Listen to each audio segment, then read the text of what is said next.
Alrighty, guys, just like that, we are live. Happy Hour Hangouts. Your boy Gonzo. Today, I have the guest, the boy Simba. Thank you for being back, buddy. Yes, sir. Great to be back. Yes, sir. Yeah, this is a kind of a different show we're doing today. We're not. Well, it is a podcast, right? But we're at the same time we're still watching a fucking fight night. So, guys, if you guys are tuning in right now and you're not live. Simba and I are actually watching UFC. It's a fight night. The main event is who? Bohalio and Imavov. Yeah. So up and comers in middleweight, right? Mm-hmm. Okay. So Imavov is the dude that had just knocked out Adesanya, right? Yup. What do you think about that? He got his ass, bro. Like, yeah. But do you think Imavov's the real deal? Fuck. I don't know. We'll have to see. Maybe this will be the fight to see that, bro. Because at the Bohalio, no one wanted to fight him. That's why we haven't seen him in a bit. Dude, according to him. So, bro, I'm gonna be fucking so honest with you. Like, I haven't been keeping up with all these young up and comers.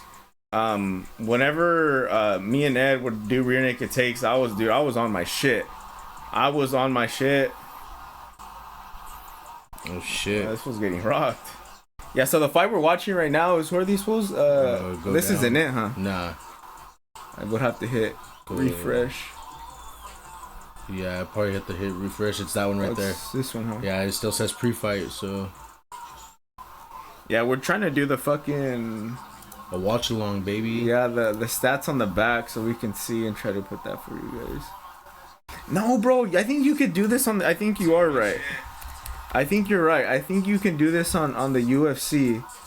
So you just go to the events, and then you go to the fight that's happening right now. Yeah. Yep. I knew it.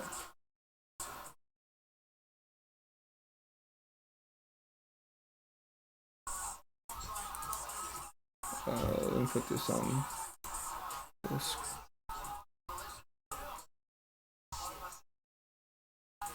Yeah, so the fight that we're watching right now, guys, is I'm not gonna try to. Bellagio, Oki, and Mason Jones. Yeah, and I think Oki just dropped Jones. That's why I had paused. I don't even remember what I was saying. You were on your show when you were on Rear Naked Takes. Oh yeah, whenever Ed and I would do Rear Naked Takes, bro, like we would actually really lock in because we had to learn these fighters. Right. And a lot of early fighters like Paddy Pimblett and those guys before they even got into the UFC, like we were on their case before even then. So you definitely got to do a lot of homework. But like with everything that's going on, I don't know who fucking a lot of these guys is. Shout out Lionel though. He's right. Gonzo don't know ball. Yeah, I don't blame him. He's my ball. But yeah, guys, we're just chilling right now. I got these drinks from Aldi. Shout out Aldi's. Their brand is Vista Bay. But I wanted to try these because I saw that they were 8%, like seltzers. So these are gonna be strong as fuck. So that's the first drink we're gonna do. Check it out. My beers get to go on vacation before I do, dog. Where'd you get that? Grocery outlet. Oh, they had them? Yeah. Bro, grocery outlet, you'll find some good shit sometimes, dude. Just for random. fairly cheap, brother. Yeah. I don't know how they work exactly, but it seems like a lot of the stuff that's about to go bad or maybe shit that other stores don't want, they'll give off to them. That's why they always have like a plethora of a bunch of random stuff that it's like it's all like it's a find, you know what I mean? It's not that they stock those regularly. Yeah, I mean they'll stock stuff like normal stuff that they have like their store brand. They have to have a store brand, you know. But yeah, like this motherfucker was like $25. We got it from $5. Does it work? Yeah, fairly well. I mean, adult money. You know what I mean? You can spend $5 on stupid shit. So why not?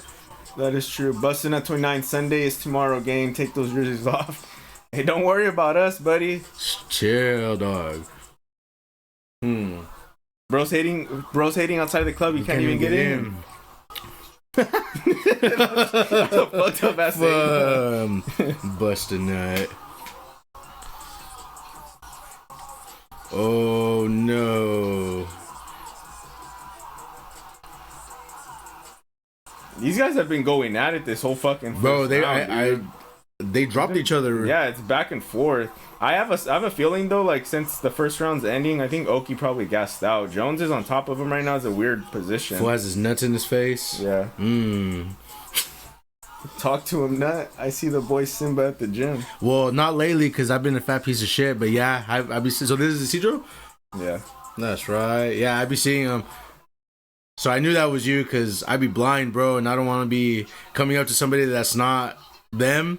You know what I mean? Has that ever happened to you, bro? Like you think it's somebody like, hey, what's up? And then usually that happens when I just meet somebody that I connected with. Exactly, yeah.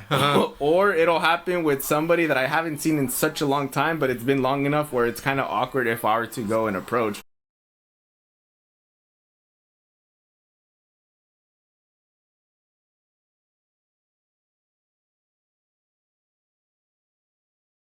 Getting your guys' pumps in? Yeah. That's fucked up, you see, Joe? Nah. Nah, that boy's cool. Hey, he be locked in too. Oh, dude, fucking that motherfucker's like he's been fit since I've known him, bro. Like, I mean, I've actually known him for a long time. I've known him since elementary, but like whenever I had went to college, well, I saw him there too, and like.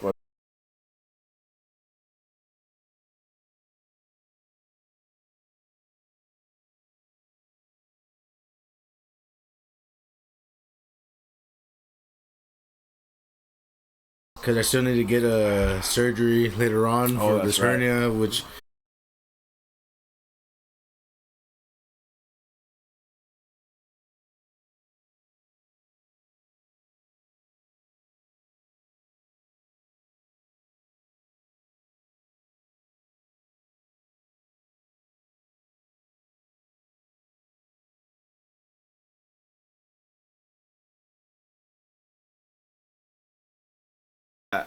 Almost all workouts involve core. Yes, no, definitely. Not it doesn't like that's not your primary target.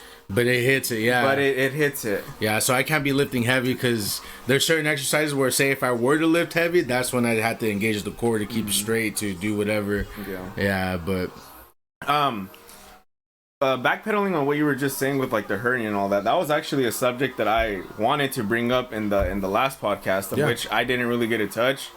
And well, you showed everybody at the very end. You showed the gunshot wound and all that stuff. For everybody, if you're comfortable with explaining that story, what was that shit like? What happened from beginning to end? So pretty much, bro, it was an accident. Accidents happen, you know what I mean? There was no ill will, it wasn't on purpose. The shit went off and it hit me in the stomach, you know what I mean?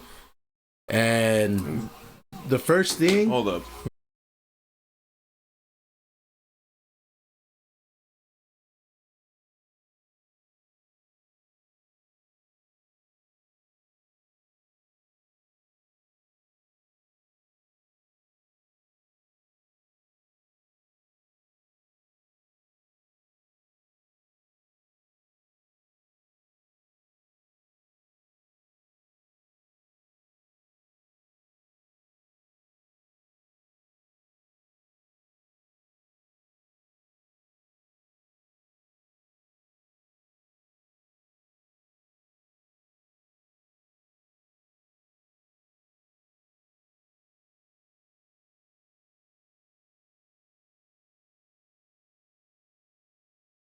Dude, I'm just gonna...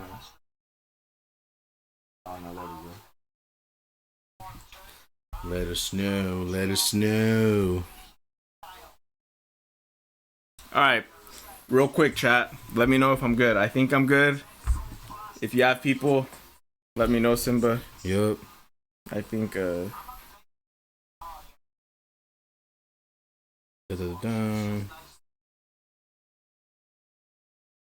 combination. That is that is though some cringy fucking Drake shit though that he does whenever he tries to do all those stupid accents. Yeah, I think we're back, bro. Cause well, yeah, I was gonna say we could just watch it on our phone. Yeah, cause it shows us on our phones, but then. All right, yeah, Molly said we're back. All right, cool. So, all right, guys, yeah, sorry about that shit.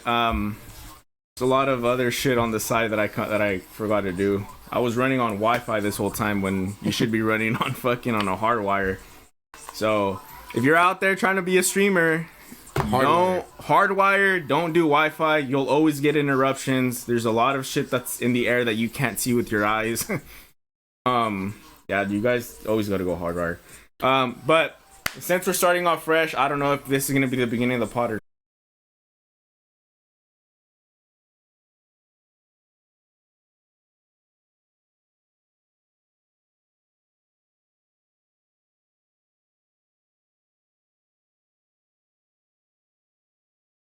while you got up. And it was mostly shock. Oh, because I was like, what the fuck? Like, I was like, oh fuck, I got shot. You know what I mean? And it's disbelief. You know what I mean? I was like, what the fuck? Like, whatever. So I get up, try to like fucking not bleed out on the couch, pretty much. And, oh my god, bro! Again? Yeah. Happened for a moment. Bro, what the fuck is going on with my stupid with my fucking internet?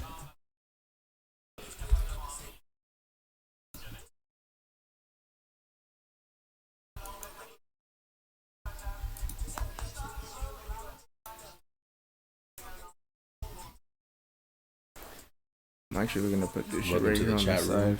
I think we're good. I think we're good. So yeah. So yeah, you just explain that part again. So you were saying how or I had asked you like, well, whenever you got shot, like what made you want to stand up? Like, was it pain or just I don't know, like I guess my adrenaline kicked in. Yeah. You know what I mean? And like I said, I don't know why, like as guys we tend to like what's like someone hits their head, they're like, oh, and then they run off, right? Yeah. And so I did that. I got to the garage and then fucking my leg noodled. I was like, shit. And yeah, so that's why I just stayed. I was like, all right, cool. I gotta stay calm because an adrenaline dump means blood's gonna be pumping, and I don't know if I'm fucking if it went through or not, or whatever. So right there, and then someone had the wherewithal to put some shop towels on the wound to keep it compressed, and then 911, you know what I mean, right away.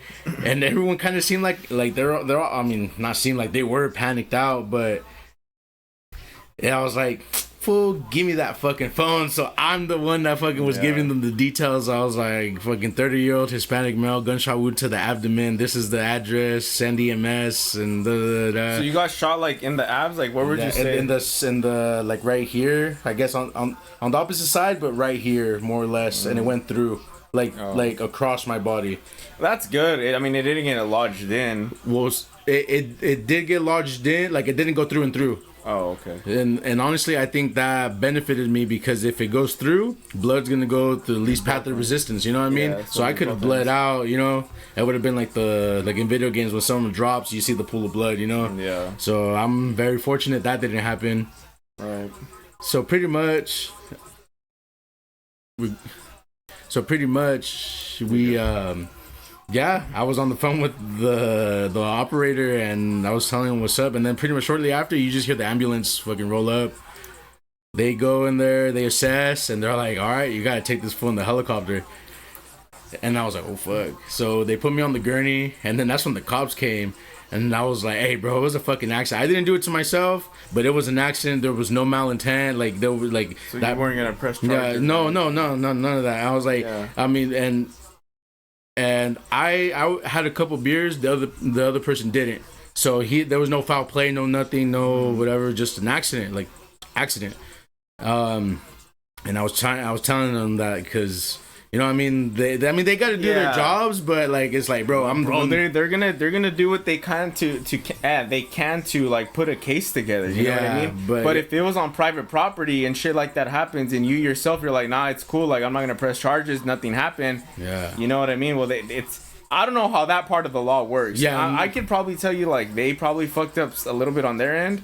And maybe there was some screw ups on your guys' end. Probably, you know? I wouldn't doubt it. I don't know, bro. Yeah, I wouldn't doubt it. From my understanding is like as long as the gun is owned legally by someone and that person was handling it legally, and there was an accidental discharge, of which you as the person who suffered the damages can confirm and tell them like, hey, bro, like, well, I'm good, then I think it's a clean case. Like, they're just like, all right, bro, like, yeah, but or case closed. I think it becomes up to the discretion of the DA at that point, I believe. Yeah, because shit, bro, I'm barely gonna go to court for this sometime soon. Oh, so you're barely, but the first court date, like the the hearing and stuff. That's all right. So let's not say too much. No, yeah. No, that's it. I mean, yeah. You're just saying what happened. Yeah, you know what I mean? but I pretty much said that to say that fucking it, like almost a year removed, we're barely gonna do. You know what I mean? So that's kind of fucked on how that system works and stuff. But whatever. So what? It's a DA versus you guys, basically.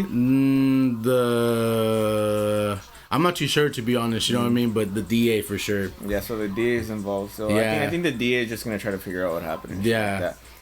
I think, bro, your best case thing is tell the truth. I mean, everything that you said here, you say it with confidence, and you know what happened. Yeah. And then after that, bro, it's like anything else in between, just like it's not your business, you know. Yeah. Or do you guys lawyer it up, or you guys? I believe so. Yeah. You know, but you know what I mean. We'll see when that time comes. But so. Back to I would say, because I mean, I have a little bit of experience with all that shit too. Whenever I was in the Mustangs and with all the cars, I mean, I went to court and all that shit too. If you have, like, first, I think you guys don't need a lawyer. You guys just need to see what you guys are charged with and what you guys are up against. That you can get a public defender for, and they'll explain that to you. And they themselves will be like, okay, you know what? Like, well, they're trying to pin you for this, and that. Maybe it is a good idea to get a lawyer and to have him fight it. But if they say like, oh, it's just like some like gun safety classes, maybe like a small fine of like this and that, but it doesn't affect your guys' record entirely, then at that point you guys would be like, okay, well, I'm cool with that, you know what I mean? And I'll take that. Yeah. But it all depends what you guys are facing, because if it's like, well, fuck, they're trying to get you guys for like some 10, 15 years in county jail or some shit. Then you're like, okay, no, well, we got a lawyer up for all that. Yeah. So, I mean, I wish you luck. It seems like the story within itself is like, I mean, it's pretty self-explanatory, you know? Yeah. Yeah. So. Yeah, but back to that story. So once the cops came or whatever, they put me in the ambulance and straight to the airport. And then when we get there, they had to transfer me to a different gurney, the one that's compatible with the helicopter. Oh, bro, I completely flew over my head right now. So you're saying that when that happened, you called 911 and immediately the ambulance showed up? Like within a minute or so, that's 2 minutes, yeah. And then they saw what they were dealing with. They're like, oh fuck, no, get a hospital, get on helicopter. God, damn. Skylife, shout out to Skylife, bro. So how fast did they come?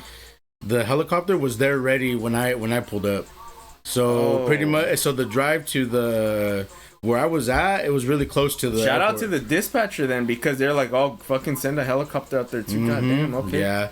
Shout out to everybody involved, you know what I mean? But yeah, so once tax money at work, bro. Yup. So yeah, that shit sucked a little bit, because I had to transfer onto the other one on one leg.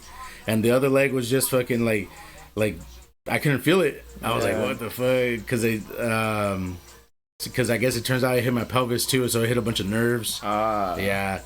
Do you feel any like so when I rub down like this on my shin, I can feel like a little, like, not pain, but like a little like a wave of sensation. Yeah. I feel like, yeah, it feels weird, you know? Yeah. But I mean, I can move my feet. I'm back to work, no restrictions. Thank God, you know what I mean? So, but yeah, and then they put me on the helicopter, and then the lady there was nice. Like, she wasn't babying me, like, oh, everything's gonna be all right. She did cool. It's like, all right, we're gonna be at the hospital in 15 minutes. Let's try to, you know what I mean? Do your best to, we'll try our best to make you comfortable as we can. So they had you on some Scarface shit?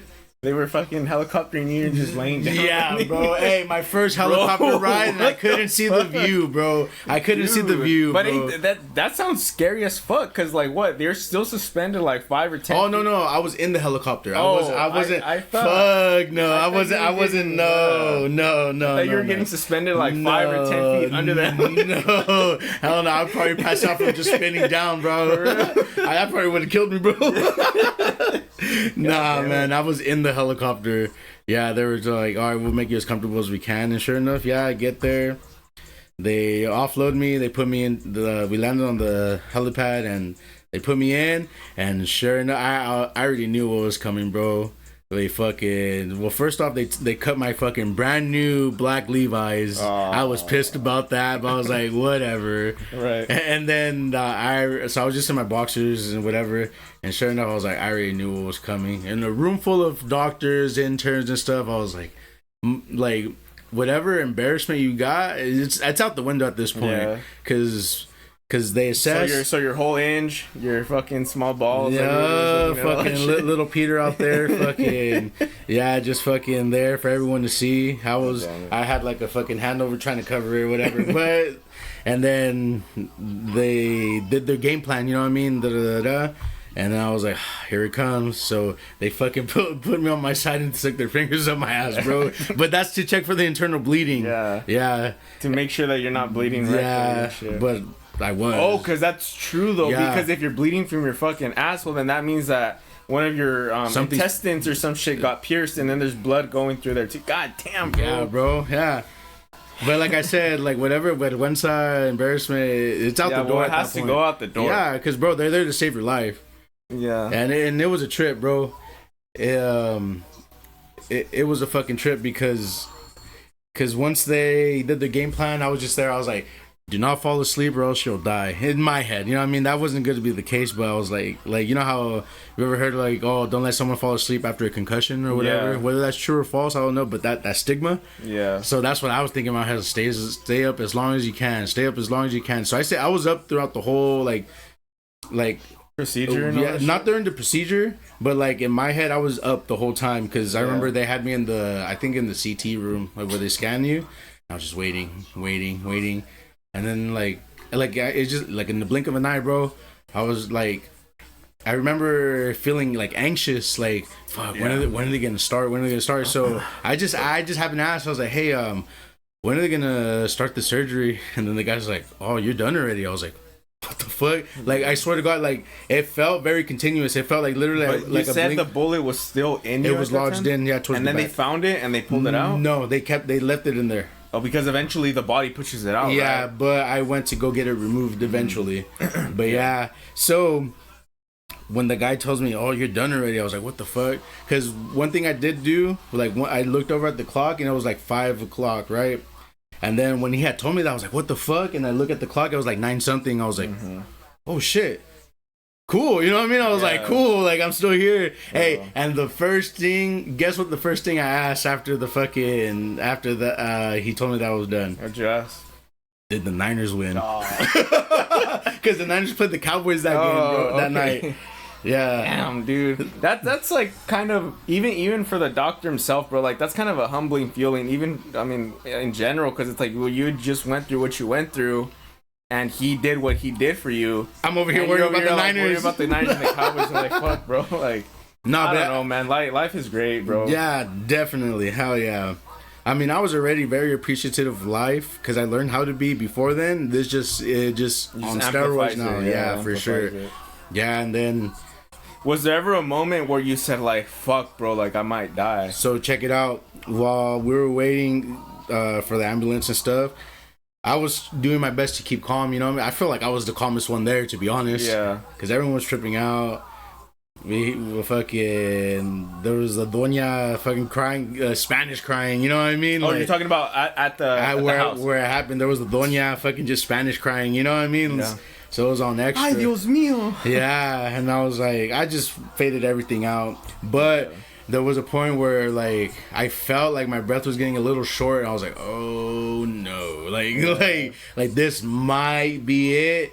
But then it's just, like, that little feeling kind of went away. And I was like, all right, cool. Like, I'm good. Yeah, that's something that I feel like is good about, well, majority men. I don't want to just rule it just for men. I know there's some women that know how to act under pressure. But I know the majority of men, well, we're kind of blessed with those kinds of skills. That whenever shit does hit the fan... there's some good men out there that know what to do and how to handle shit. Yeah, you gotta shut everything off and worry about. You gotta be indifferent about it. Yeah. Well, it's like, I guess the best way that I could relate it is like, well, whenever I would go and do donuts and all that shit, bro, like, there's the heat of the moment in that shit too. There's like, okay, well, I don't want to hit anybody. Well, I don't want to crash another car. And I'm trying my best to fucking not spin out and look like a fool in front of like hundreds of people, you know what I mean? And even then, the people that are with me in the car. So there's like a calmness, like a sense of calmness. It's almost like, that is more related to like a flow state, like even with these fighters, right? Yes. You just get in your zone and you're just doing what comes naturally.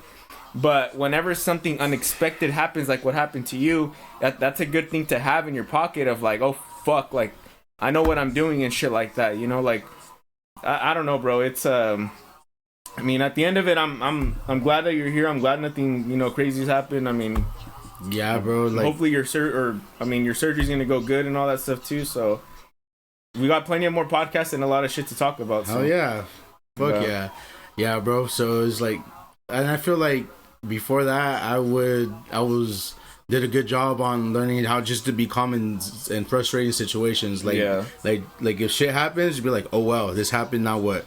Because there's no point in getting upset about something you can't change right then and there in the moment. Yeah. So at that point, just try to figure out solutions. You know what I mean? Yeah. So you know what I mean? Like to me, is like, if you can't be yourself when shit hits the fan, then who are you? Yeah, bro. You know, that's such like that's such a, like, an instinct thing though about just humans. You know, like.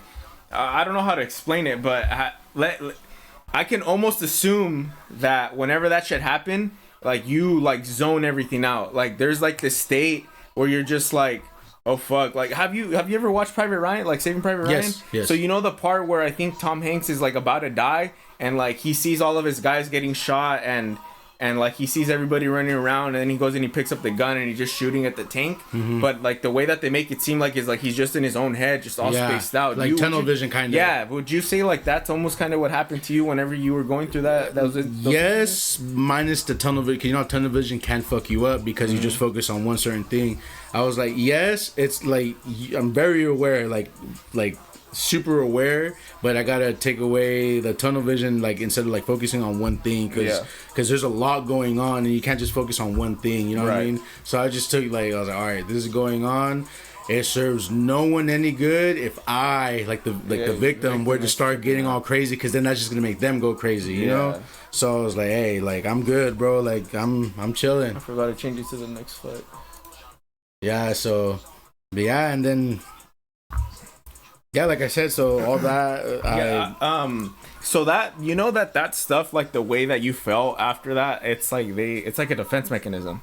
So it's a defense mechanism that your body or your brain gives off, so you don't freak out. So you're able to cope with what's going on. You know what I mean? Like, fuck, bro. There was like this thing that I had read whenever people get into near-death experiences that they get into that tunnel vision state, but it's to calm their brain and their body from going into like an ultra shock or like passing out and shit like that, because that's why everybody else around you were freaking out, because that wasn't happening to them directly. But if that were to happen to them directly, their mind would do that same thing. But it's also a defense mechanism in the regards of like, well, what are you gonna do with it, right? Are you just gonna stand there, see all these people like fucking walking around you, like and you're just like there like, fuck, bro, what am I doing? Or like, what is life type of shit? Or are you gonna be like, use that to your advantage and be like, oh fuck, well, I know what's going on, like I need to do this, I need to do that, like, you know what I mean? I'm not gonna freak out over this shit, you know? So I don't know, bro. The human mind works in incredible ways, and that is one thing though that I guess we're blessed to have, is whenever shit like that does happen, there is something in your brain that switches, that you're able to maneuver through certain things and able to handle certain things in the way that you did. You know, so yeah, it's just a trip, bro. Like you would think like, oh, you got shot, like were you crying? And surprisingly, no. Like I took that shit like a fucking champ. I mean, initially I did like not like but like I yelled like, oh fuck, bro, like I got hit. And that was about it. Like that was the only yelling I did. What is the feeling of it? All right, so check it out. I want to know that. So it was ears ringing. And then, this is gonna sound funny, but this is the way I felt it. You know how there's like 2 different types of stomach aches? There's one because you need to use the restroom, and then the other one like because you haven't eaten and your stomach turns and stuff. It was like a mix of both. Cause that's like I didn't know what was going on. I just knew that my insides were fucked up for sure, you know. So, so that's what it felt like, you know, like a stomach ache, but not so like it felt like a stomach ache. And I feel like the adrenaline that was pumping into me at the time kind of mitigated like the actual like the heavy fucking feeling. Oh shit! He knocked him out. No way. At the end of the round? What the fuck? Oh shit! He knocked him out with that fucking elbow, bro. Damn, my boy Paul Craig needs to fucking call it quits. God, dude, bro, right before the bell rang. This motherfucker saw him and he just dropped the nasty elbow on his face and knocked him out. The bell rang. Mark Goddard looked at him. He's all, "Are you gonna stand up?" And no, bro, he's still on the ground. He fucking killed him. Yeah, pretty much. Nah, he's good. I think fighting nerds, bro. These fools are fucking.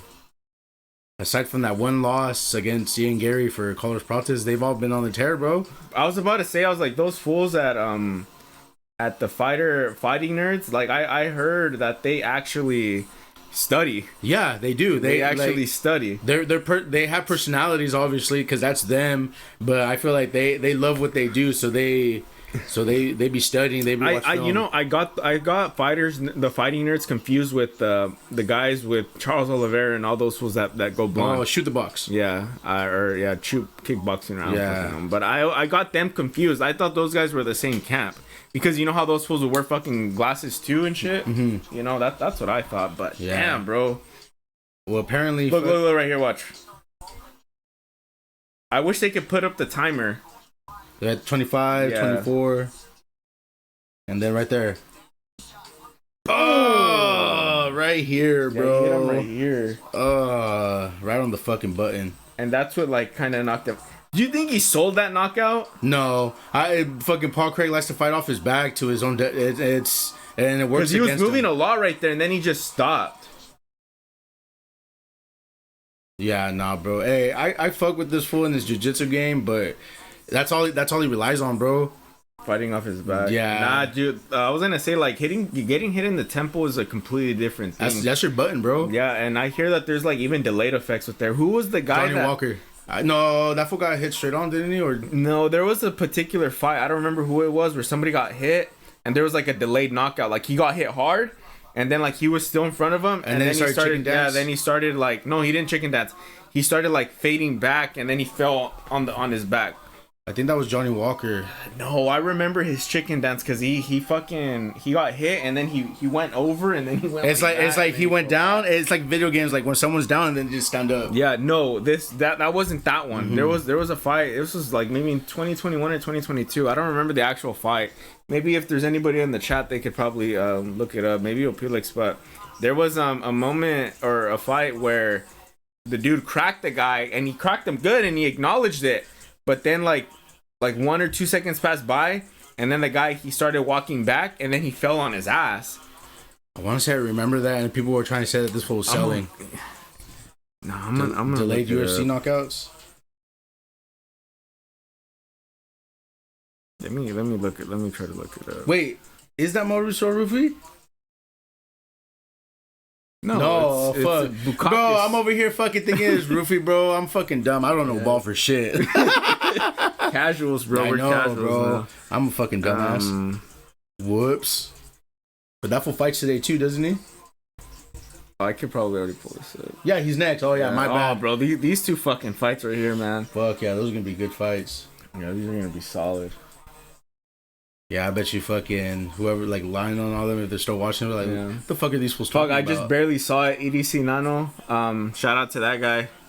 That's the manager of Los Estudiantes. He was here last week on the pod. Was it the one that was in the corner? Or no, the one that was right here next to me. So yeah, shout out to him. They got a tocada today. So they're gonna be performing. That's the thing about like the musical life, bro. Is like those guys' weekends are always booked. Yeah, you know what I mean. Always booked. And the good thing is like they're all like still relatively young.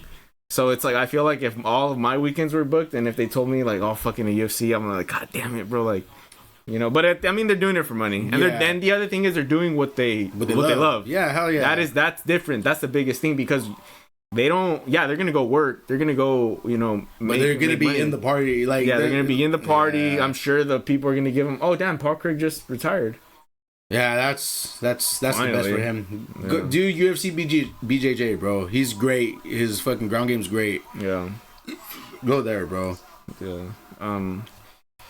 But yeah, I mean, to them, like, well, they do what they love, bro, and they're making money off of it. How many people do you know do what they love and they make money off of that? Very few, bro. Yeah, very few. I'm still trying to make some shit out of this, bro. You know, that'd be fucking dope as fuck. Just talking my shit, drinking beer, enjoying this shit, and just making some sort of money off of it. Fucking was it Edson Barboza? I didn't finish doing the search. Hold up. Oh, it was. Against who? It was Edson versus... I forget the other fool's name. Versus Shane something. Shane, I don't know. But look, I'm not going to show it to the cam because I might get copyrighted, but that's what it looks like. Look, so he hits him with the... Edson hits him with like a left hook. Watch. Boom. Shane Burgos, that's right. And then what? Oh, yes. Yeah, that's like weird. Yeah, the human body, it can be fragile. Sometimes it's like... Yeah, it looked like he got him with the left straight, and then he followed up with like a right hook, and that's where he probably got him, like on his temple, and that was like the delayed response to it. So, yeah, bro, that makes me sad, Paul Craig. But I mean, he's on the fucking like a whatever fight losing streak, bro. When did you start watching UFC? You said, I've casually watched it like when Ronda Rousey and all those names were because I'd go I think we talked about it on the other podcast, but I would go to my buddy's pad and go watch those fights, bullshit around. I pretty much treated it like a boxing fight. I would only really watch the main event. Okay. But around there, I think around COVID time is when I really started locking in. Maybe right before then, but around that time. Because that's when I mean, there wasn't shit to do, no other sports were on, and shit. I even got my old lady into it, you know.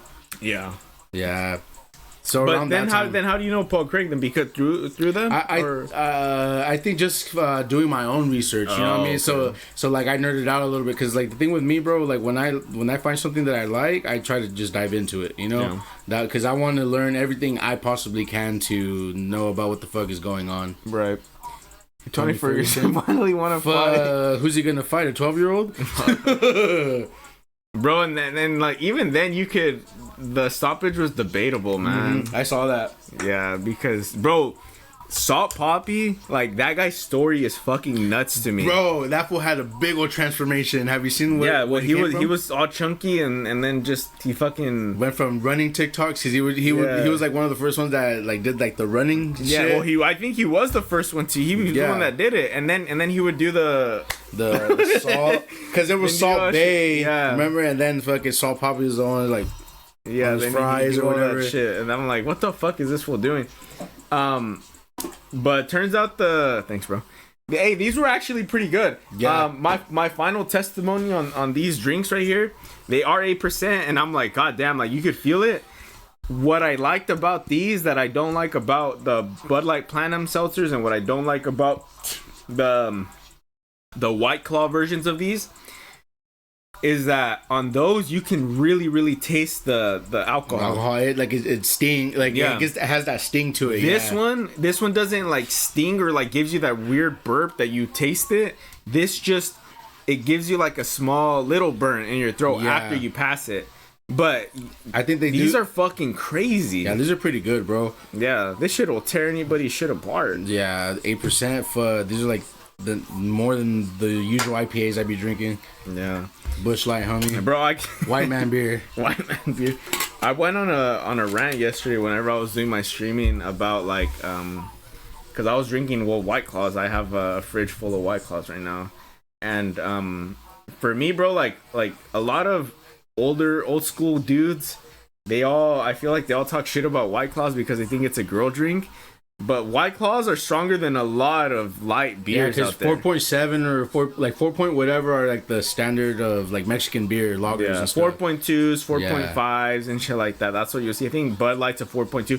The only beer that's actually a normal beer and that's actually pretty strong is Budweiser. I think those are set at 5%. Regular Tecate is set at 4.8. You know, but it all ranges. But, you know, it's all within that range.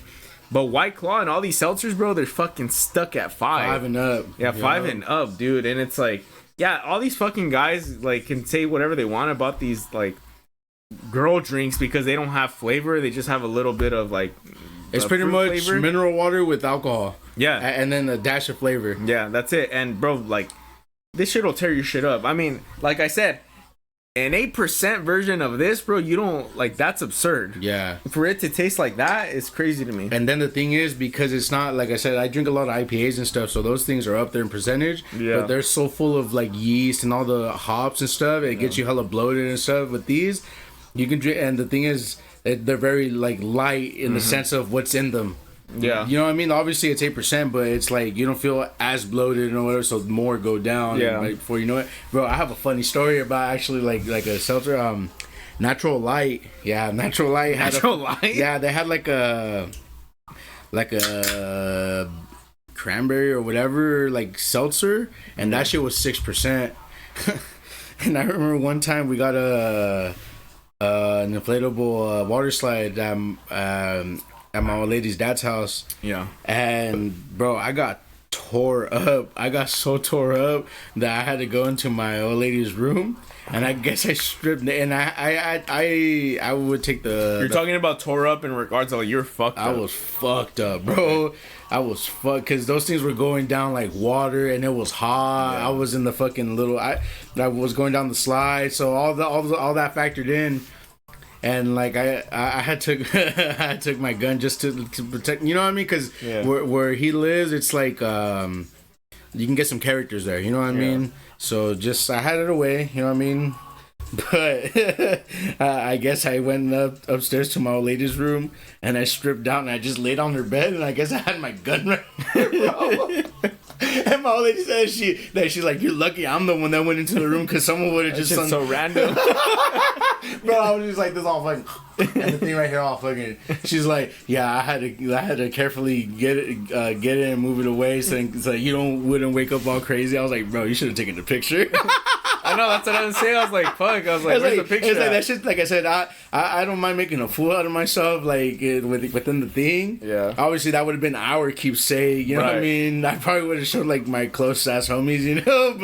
But I was like, fuck. I'm funny sometimes, bro. Like, but yeah, those fucking going back to the seltzers and stuff like that. Those things will put you on your ass, bro. Yeah. Fuck yeah, they will. They will fucking put you on your ass, bro. Like you. I think, bro, like, just read the alcohol percentage. That's it. Read that, acknowledge how much it's at, and just respect it for what it is. Yeah, you know? my old lady's slowly been getting into like IPAs, certain IPAs. I think she started off with the mango IPA from Barrel House, the orange one. You know what I'm talking about, right? Yeah, I would say that's definitely a stepping stone for a lot of people. Yes. Bro. Because honestly, in my mind, even before then, I think an 805 is a stepping stone that can lead into an IPA. What about those orange drinks? What are they called?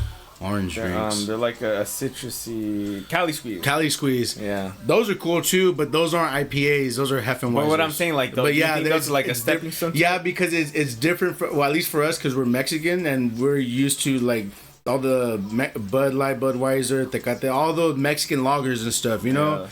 So we're all used to that. So anything outside of that, it's already... I mean, if you're already venturing outside of that, you're going to end up leading to, like, IPAs or, like, fucking craft beers, like stouts and stuff. No, yeah. But yeah, like, I feel like my stepping stone, even though it's not an IPA or whatever, it's the Black 805 beers.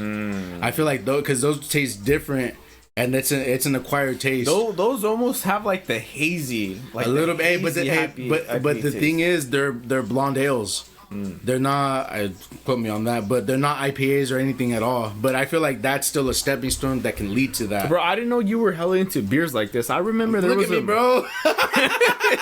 Come on, Hey, I don't discriminate, it's bro. all good. Yeah. I remember I used to drink like darker beers too, but it's because it's not so much that I was seeking it, but I mean going back to what we were talking about, where you found the coaster or the koozie.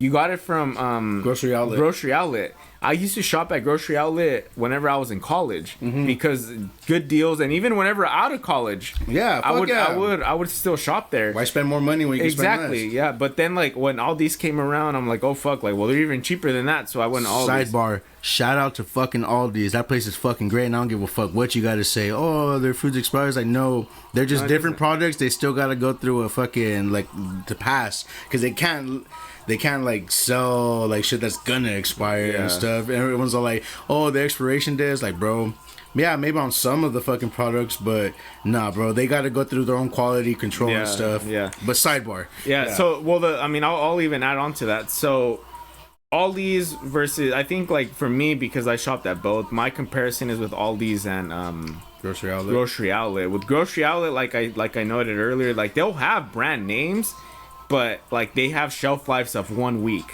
And I was like, okay, well then I'll just shop every week, you know. So it worked out for me. If you're gonna shop every week for groceries, then yeah, the places like that will work out for you. But obviously the shelf life is short.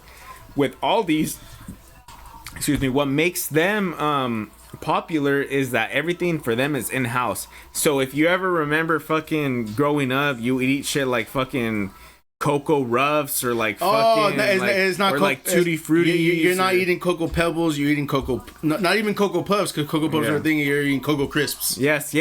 So it's like shout out to my old roommate, because he used to flame me for this. But whenever we would go to Food Max, I would only buy the Food Max brand stuff because it's cheaper. It's the same shit. It's all cheaper. Sunny Select. I don't fucking no. I think Sunny Select the same more. But Save More and Food Max are the same. Yeah, they're the same thing. So you might be right. But anyway, so I'd buy all that shit. He'd flame me, whatever.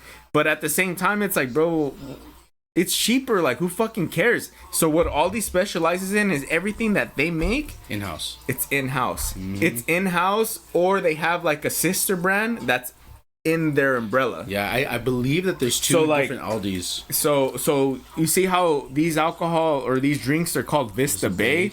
This is an Aldi's brand. Yeah. That's under their umbrella. So these guys exclusively make alcohol for Aldi's, right? And that's what makes it fucking cheaper. Bro, a 12-pack of this cost me $14. Yeah, bro. At an 8%. Bro, a 12-pack of White Claws will run you 20 plus. Yeah, it's ridiculous. Yeah. So, I mean, we're not out here trying to sound like colos or broke. We're just being frugal and smart, bro. Like, yeah. You gotta like, you gotta be smart with your money. Because don't get us wrong. When it comes time to fucking throw some shit on the grill, we're going to fucking quality meats. We're going to fucking, yeah, we ball out. So. Yeah. Fuck yeah. But anyways, that's why like I primarily like started shopping at Aldi's, because it's like, bro, like it's cheap. Everything's in house and it's affordable. Like yeah, the thing that sucks. I don't even remember what the fuck I was talking before that, but I think I cut on my topic. Fuck it, who cares? Happy hour hangouts. Got kid now with those kids. Who's saying shit? Oh, Pelix, shout out. Rough. Oh fuck! Damn, the chat is active. My bad, guys. Holy fuck. Ruffy over 1.5 rounds. What do you guys think? He's my last over parlay. Probably. I mean, if it doesn't go into a war, I think it'll be over a round and a half. Because when did Poirier knock out Saint Denis in the first round? Or fuck, bro, I don't know. We can actually fact check that. Let's actually look into that. Yeah.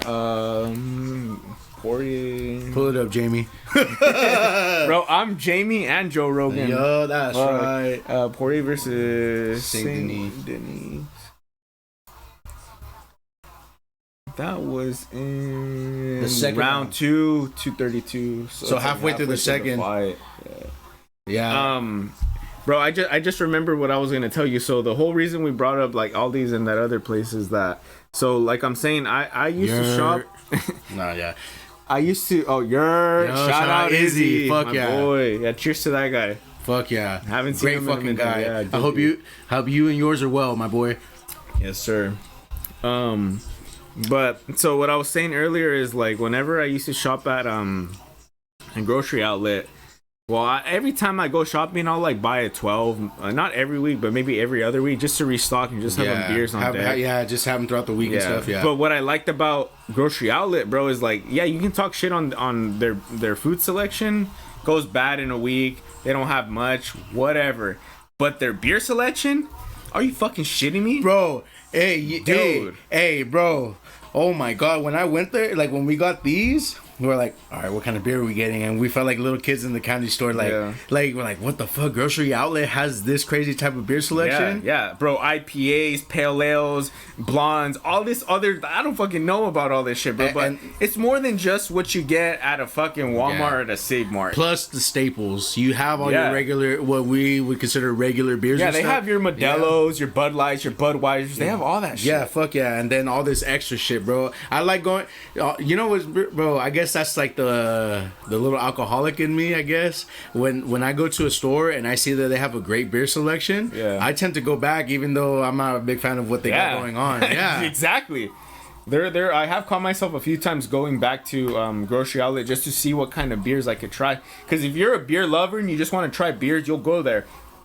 There was times that I'd go on stream and I'd try out new random beers that would just catch my eyes. They weren't even like known brands. They're That's just like a great random podcast shit. idea. I mean, yeah, we could do it here too. I could do a topic on that and continue on. No, but yeah. You go to a store, you find the most random beer that you could find. Doesn't even need it, and you can't choose a name brand. Just has to be a random local beer that you find, or even from God knows where. Try it, give your opinion on it. Hey, you know what local beer I tried a while back that I thought was really good? That Bulldog beer, the one that Fresno State makes. Oh yeah, hey, that's pretty good, bro. Yeah, that was pretty good. I always get nervous with specific beers because it's like I know when it's a custom beer, they're gonna have a very distinct flavor. Yeah, and you don't know if you're gonna like it or not. Yeah, so I always get nervous whenever I choose beers that I want to like, right? Or like beers that I'm just like, no, well, I want a good beer that I can enjoy. If I go into like grocery outlet or even like fucking Bevmo with the idea of like I want to try something new, well then I'm open to it. But how you were saying with that beer, because it was a new beer, I had that thought of like, fuck, bro, like, well, am I gonna like this, you know? And I bought it. It tastes like a normal ass beer, bro. I enjoyed the fuck out of it. Yeah, fucking my boy over here. I believe he's a driver for like alcohol and stuff. Correct me if I'm wrong, and I think it's the Red Wave. Yes, the Bulldog, the beer. Yeah, that's what it's the called. Red Wave. Red yes, Wave. Yes. Yeah, I fuck, the fight just started. I'm gonna say one more thing and then I actually kind of want to lock in. Yeah. I remember whenever the Red Wave came out, the weekend or that same week, the weekend after they came out, I went to go visit one of my friends. Oh fuck, I thought he got knocked out right there. Yeah. I went to go visit one of my friends out in Long Beach, and I actually took him some of those beers so he could try them. I don't even know if he drank them, but he was like, oh, what the fuck? And well, he was a Fresno State graduate as well, so he really appreciated that shit. So. Oh yeah. All right, guys, we're about to lock into this fight. So the fight between Saint Denis and Mauricio Rufy, 4 minutes 6 seconds and counting in the first. Yeah, just started. We got fucking Denis on top, Saint Denis on top. But I mean, if you're watching this live with us, make sure to watch the fights live as well, so you guys can get our reactions. So from this point on, 350, first round. Yeah. That arm triangle, it looks like it could be there, but he's too high. I think he's too high. Yeah, and I was gonna say he looks a little too high. Coming from someone that's never fucking rolled in a day in his life, me. Yeah. What'd you say? We're couch coaching? Yup. That's a funny ass shit. I roll around. See, like right there. All right, he has a good body lock. Oh no. Oh no. Come on. You're Brazilian. There you go. Come on, bro. We gotta get the 1.5 over. Yup. Sit him up. He's no immediate danger of it. All right, there you go. Now he's on top. What do you got in this one? I just want a good fight. It's my easy cop out. I want Rufy, and then because I want Saint Denis to lose because he's a fucking French. They're quitters, like in World War whatever. God damn. All right, bro. We're getting all. historical and shit. Nah, but I all that bullshit aside, I want Rufy to win. Damn, Saint Denis went to number 13. Yeah, I thought this was a higher ring fight. I thought Rufy was already ranked. Yeah, whack ass fight. It's whack ass rankings. Yeah, shit. whack ass rankings.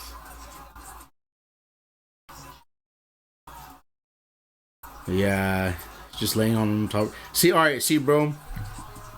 That Kamzat fight. There was a lot more. Yeah, he was on top of him pretty much all fight. Oh, but it wasn't just this, bro. This fucking Saint Denis just laying. This is just laying on him. This is just laying on him, bro. Okay, so you're on Hamzat's side, right? You're not busting that. Yeah, I mean, don't get me wrong. It wasn't for a lot of people. It wasn't. To me, it was. It wasn't a casual fight, you know what I mean? Right. But at the same, yeah, he threw all these fucking weak punches and stuff, but he was doing something, bro. He was fucking literally mauling at him, like fucking in the sense like it's like playing with your food, taking bites at a time. Right. This was just fucking playing with his, like, you know what I mean? Like he's not really doing that. Yeah, he's controlling, but there's a fucking slap right there.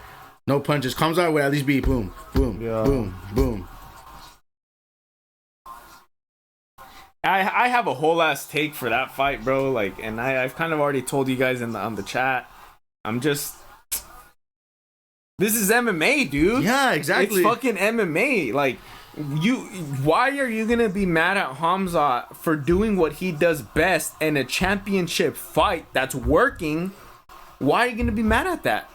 You can't be mad at DDP for not fucking learning how to wrestle and scramble until like properly. the last 30 seconds of the fight. Stupid, bro. That's annoying to me, and it's true because a lot of good MMA heads are like, if you don't like that type of fighting, then don't watch MMA. Yeah, that's literally what MMA is about. You got to learn how to appreciate the ground game, the grappling, even when it makes your favorite fighter look stupid as fuck.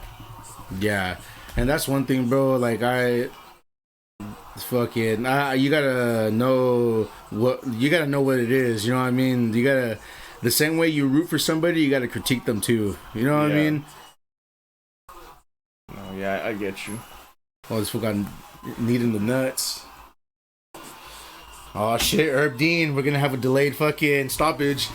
we went from delayed knockout to delayed stoppage. This was trying to lock into his fighting nerds instinct. He's all, what do you guys think? What do you guys think? He's all, fuck. Because apparently he said that he's gonna knock him out or he's gonna finish him in a way that nobody has seen him get finished before. Hey, bro, that fucking... But he's just probably just selling the fight, bro. Like, that's right. Bro, that spinning heel kick he did against Bobby Green. Oh, yeah, that's just fire. But that was against Bobby Green. I'm not going to call that fool King Green. Fuck no. Yeah, I was going to say it too. I mean, I don't care. I fuck with Bobby Green, but fucking, hey, I fuck, like, Roof is just a better fighter. You know, bro, this is so random, but there are a list of names that you can't name, or you can't name yourself, or name your like a newborn. Like, you can't name him Jesus Christ. It's legally you can't name him that. Legally, I think you can't name him Adolf Hitler either. That's funny, bro. Yeah, there's a list of them, bro. I swear. There's a list of them. That's why I'm just like, who the fuck approved King Green? I mean, if you got the money, bro. It doesn't take much to change your name. Yeah. I think all it takes is, like, you just open up a case in the court, which is going to take money. You might need a lawyer if you don't know how to do it, which that takes money. Plus time away from, say, your job if you have one. I think the only other thing that you need to do that doesn't involve money is that you need to put a post on your local newspaper or your, like, some sort of, like, local bulletin online that says that you're going to change your name. And if anybody has objections, they can legally say, nah, I'm not cool with that. Like, he can't change his name to that. I'm not okay with that. That sounds like you're infringing on someone's First Amendment rights. But I think that's a part of the right, though. Really? Yeah, that's a part of it. So everybody has a say in, like, whether you can change your name or not. But there's a lot. I remember learning this, bro. I remember learning this. Yeah. Hey, that's it. Yeah. So my, like, this is me, like thinking, I was like, well, fuck what you feel. You know what I mean? Like I'm not here to fucking like fuck your feelings. You know what I mean? But I mean, that's a whole. You know what I mean? There's parameters to everything. Yeah. No, I know. Hey, that round and a half is looking pretty good right now. Last leg.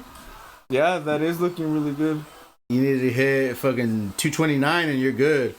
But yeah, the boy Izzy, That was the salesman now. Yeah, so he does work with like as a driver and stuff. Hell yeah, bro. You know, one of like my biggest dreams or like entrepreneurship, business owning type of shit is like I've always wanted to own a liquor store and just like stock like alcohols, bro, from like everywhere.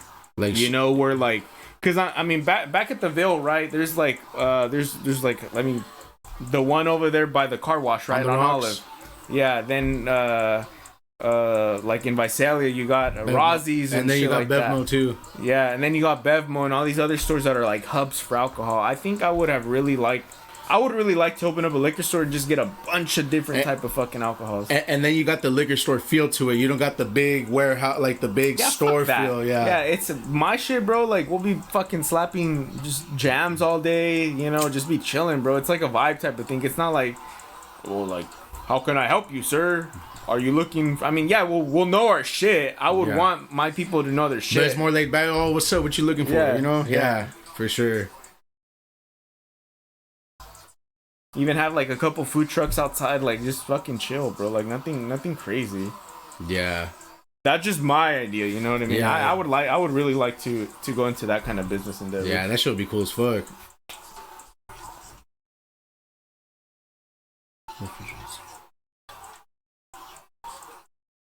Napoleon.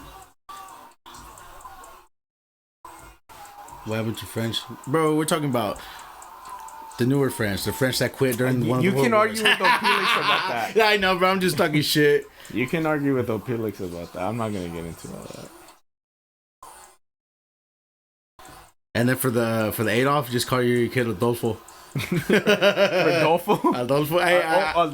I've known some cat named Adolfo fucking when I was in high school and stuff. Oh, no shit. Yeah, so that's funny because that when you told me that, I was like, oh, well, the workaround is if you're Mexican, just add a no at the end, I guess. Dead ass. All right, you got 31 seconds to hit your last leg, my boy. And the way it's going, I think you're going to hit it. What's the payout? For real, I don't think he's on here. He was all the fuck way up Brandon. There. I'm gonna text him. I have his number.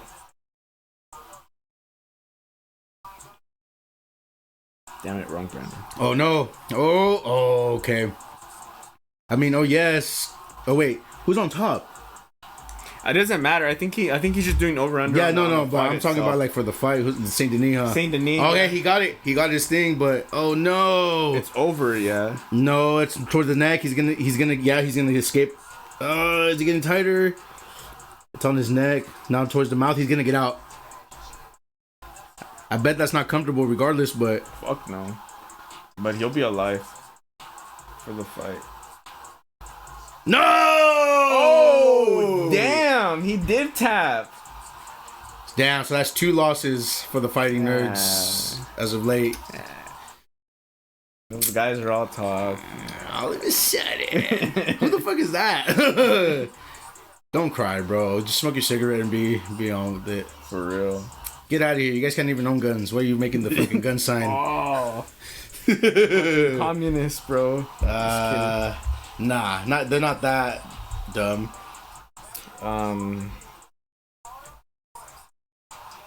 So he put 150 to win 440. So nice. The 440. Yeah. All right, there we go. I agree with that. Hi, Mito. What do you say? The World War II French were the quitters, and the Napoleon era. That's when little short man just fucking. That was before, no? Yeah, way before. Oh.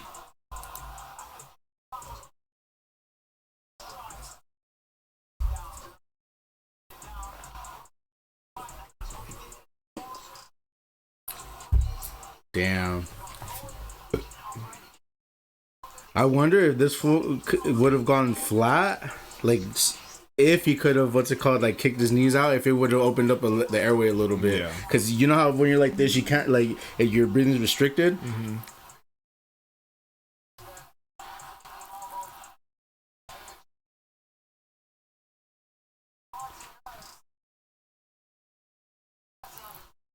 That's what I always think is cool, bro, is like sometimes for like UFC event, they'll do camps versus camps. Like whenever Izzy and all those Australian guys would fight, they would put their cards together. Yeah, City Kickbox versus whoever. Or like whenever like Brandon Moreno fight, Interim. Yeah, they would make a lot of like even like local Mexican fighters, and that's what stemmed Noche UFC. Yeah, hey, it's funny because Noche UFC is being headlined by 2 Brazilians, but Diego Lopez is an honorary Mexican. Honorary Mexican. Honorary. Because he trains with all those fools. Yeah. Yeah, speaking of Brandon, got a picture with the fucking goat, bro. Oh, you did get a picture with them, huh? Yup. That's pretty hard. Yeah, that is fucking tough. I got a picture with him and Cheeto. So let me see. Lower down the brightness. See if you could show the camera. See if it picks up. Yeah, you can see it. Fire. With the goat. My goat. Bro, so I actually, that's a good topic to talk about, or like something that I could, that I want to know. Because I didn't go to that event. Oh, the 500 fights? Yeah, over in Porterville, they made that casino Eagle Mountain, or they renovated it, or they brought it to Porterville. They constructed it from the bottom up. Yeah, and they've actually been doing a really good job with like events and shit. You know what I mean? Like they're putting on shit that I never thought. I think the craziest thing that I ever saw there is whenever they brought Andrew Schultz. Yeah. When the fuck was Andrew Schultz? Andrew Schultz has no business going to Porterville. Hey, but the fact that they relocate, and I feel like that was the plan to move, because back then you would have to go all the way up to the reservation, like up in the mountains with no signal, no nothing. So when they bidded whatever, they fucking landed gold, bro. Yeah. Making it close to, I mean, the 65 isn't a major highway, but it's still like, casinos are fairly out of the way, you know what I mean? Because they got to be like on reservation land or reservation bought land or whatever. And I feel like shit. Hey, the 65 can take you to the fucking 190. I'll take you to the 99 or whatever the fuck, you know? Take you to Bakersfield. They could take you to Bakersfield or. Yeah. Oh, and then they got that crossing highway too off of the 180. The 190, yeah. 190. So if you go south on the 65 Bakersfield, or if you go 65 north and then hit the 190 west, you'll end up on the 99. So it's all, you know what I mean? But I mean, it's a way. I mean, I for sure know that a lot more people that don't even go to the casino went just because it's a lot closer. Yeah, you know though their biggest competition, because I'm sure they're drawing in a lot of people from Bakersfield. But when the Hard Rock casino gets and built, hey, hey, but look, check this out. Gambling is always going to be there. People are in good. You know what I mean? Yeah, people are going to go. They're going to go because it's a new and stuff. I think. At Eagle, the main focus is for Porterville, but people from Bakersfield still pull up. From Visalia, maybe, but then we have fucking Tachi right down the street in Hanford. You know what I mean? Yeah. In Lemoore, yeah. Well, in that area. Like a 40-minute drive or something, yeah. But I think, though, over here at Eagle, they're doing the greatest when it comes to like events. Yes. When it comes to events, they're kicking ass. And they got a solid like an event center, like where they have all their stuff. Yeah. When we went to those 559 fights, I sat like 3 rows behind the cage. That shit was cool, bro. Yeah. So how was that event, anyways? That shit was. There was a lot of like UFC fighters. I know the top promoter around here is Iridium Sports. Yes. And all those guys are like, they have Brandon. I think they have Chiwiwis. They have Alexa, Cheeto. And Cheeto, yeah. Yeah, they have some other people too, but yeah, they had them, you know what I mean? Because it's like the first professional. That's what they had. It was a pro-am event, pretty much. Right. They had like the undercards, all like the amateurs, and then I think the whole of the main card was all like professionals. Yeah. Yeah, that shit was cool. Fucking, it was cool to see Nicholas Maximov win. That was That's right, bro. Hey, long-haired Nicholas Maximov is a beast, bro.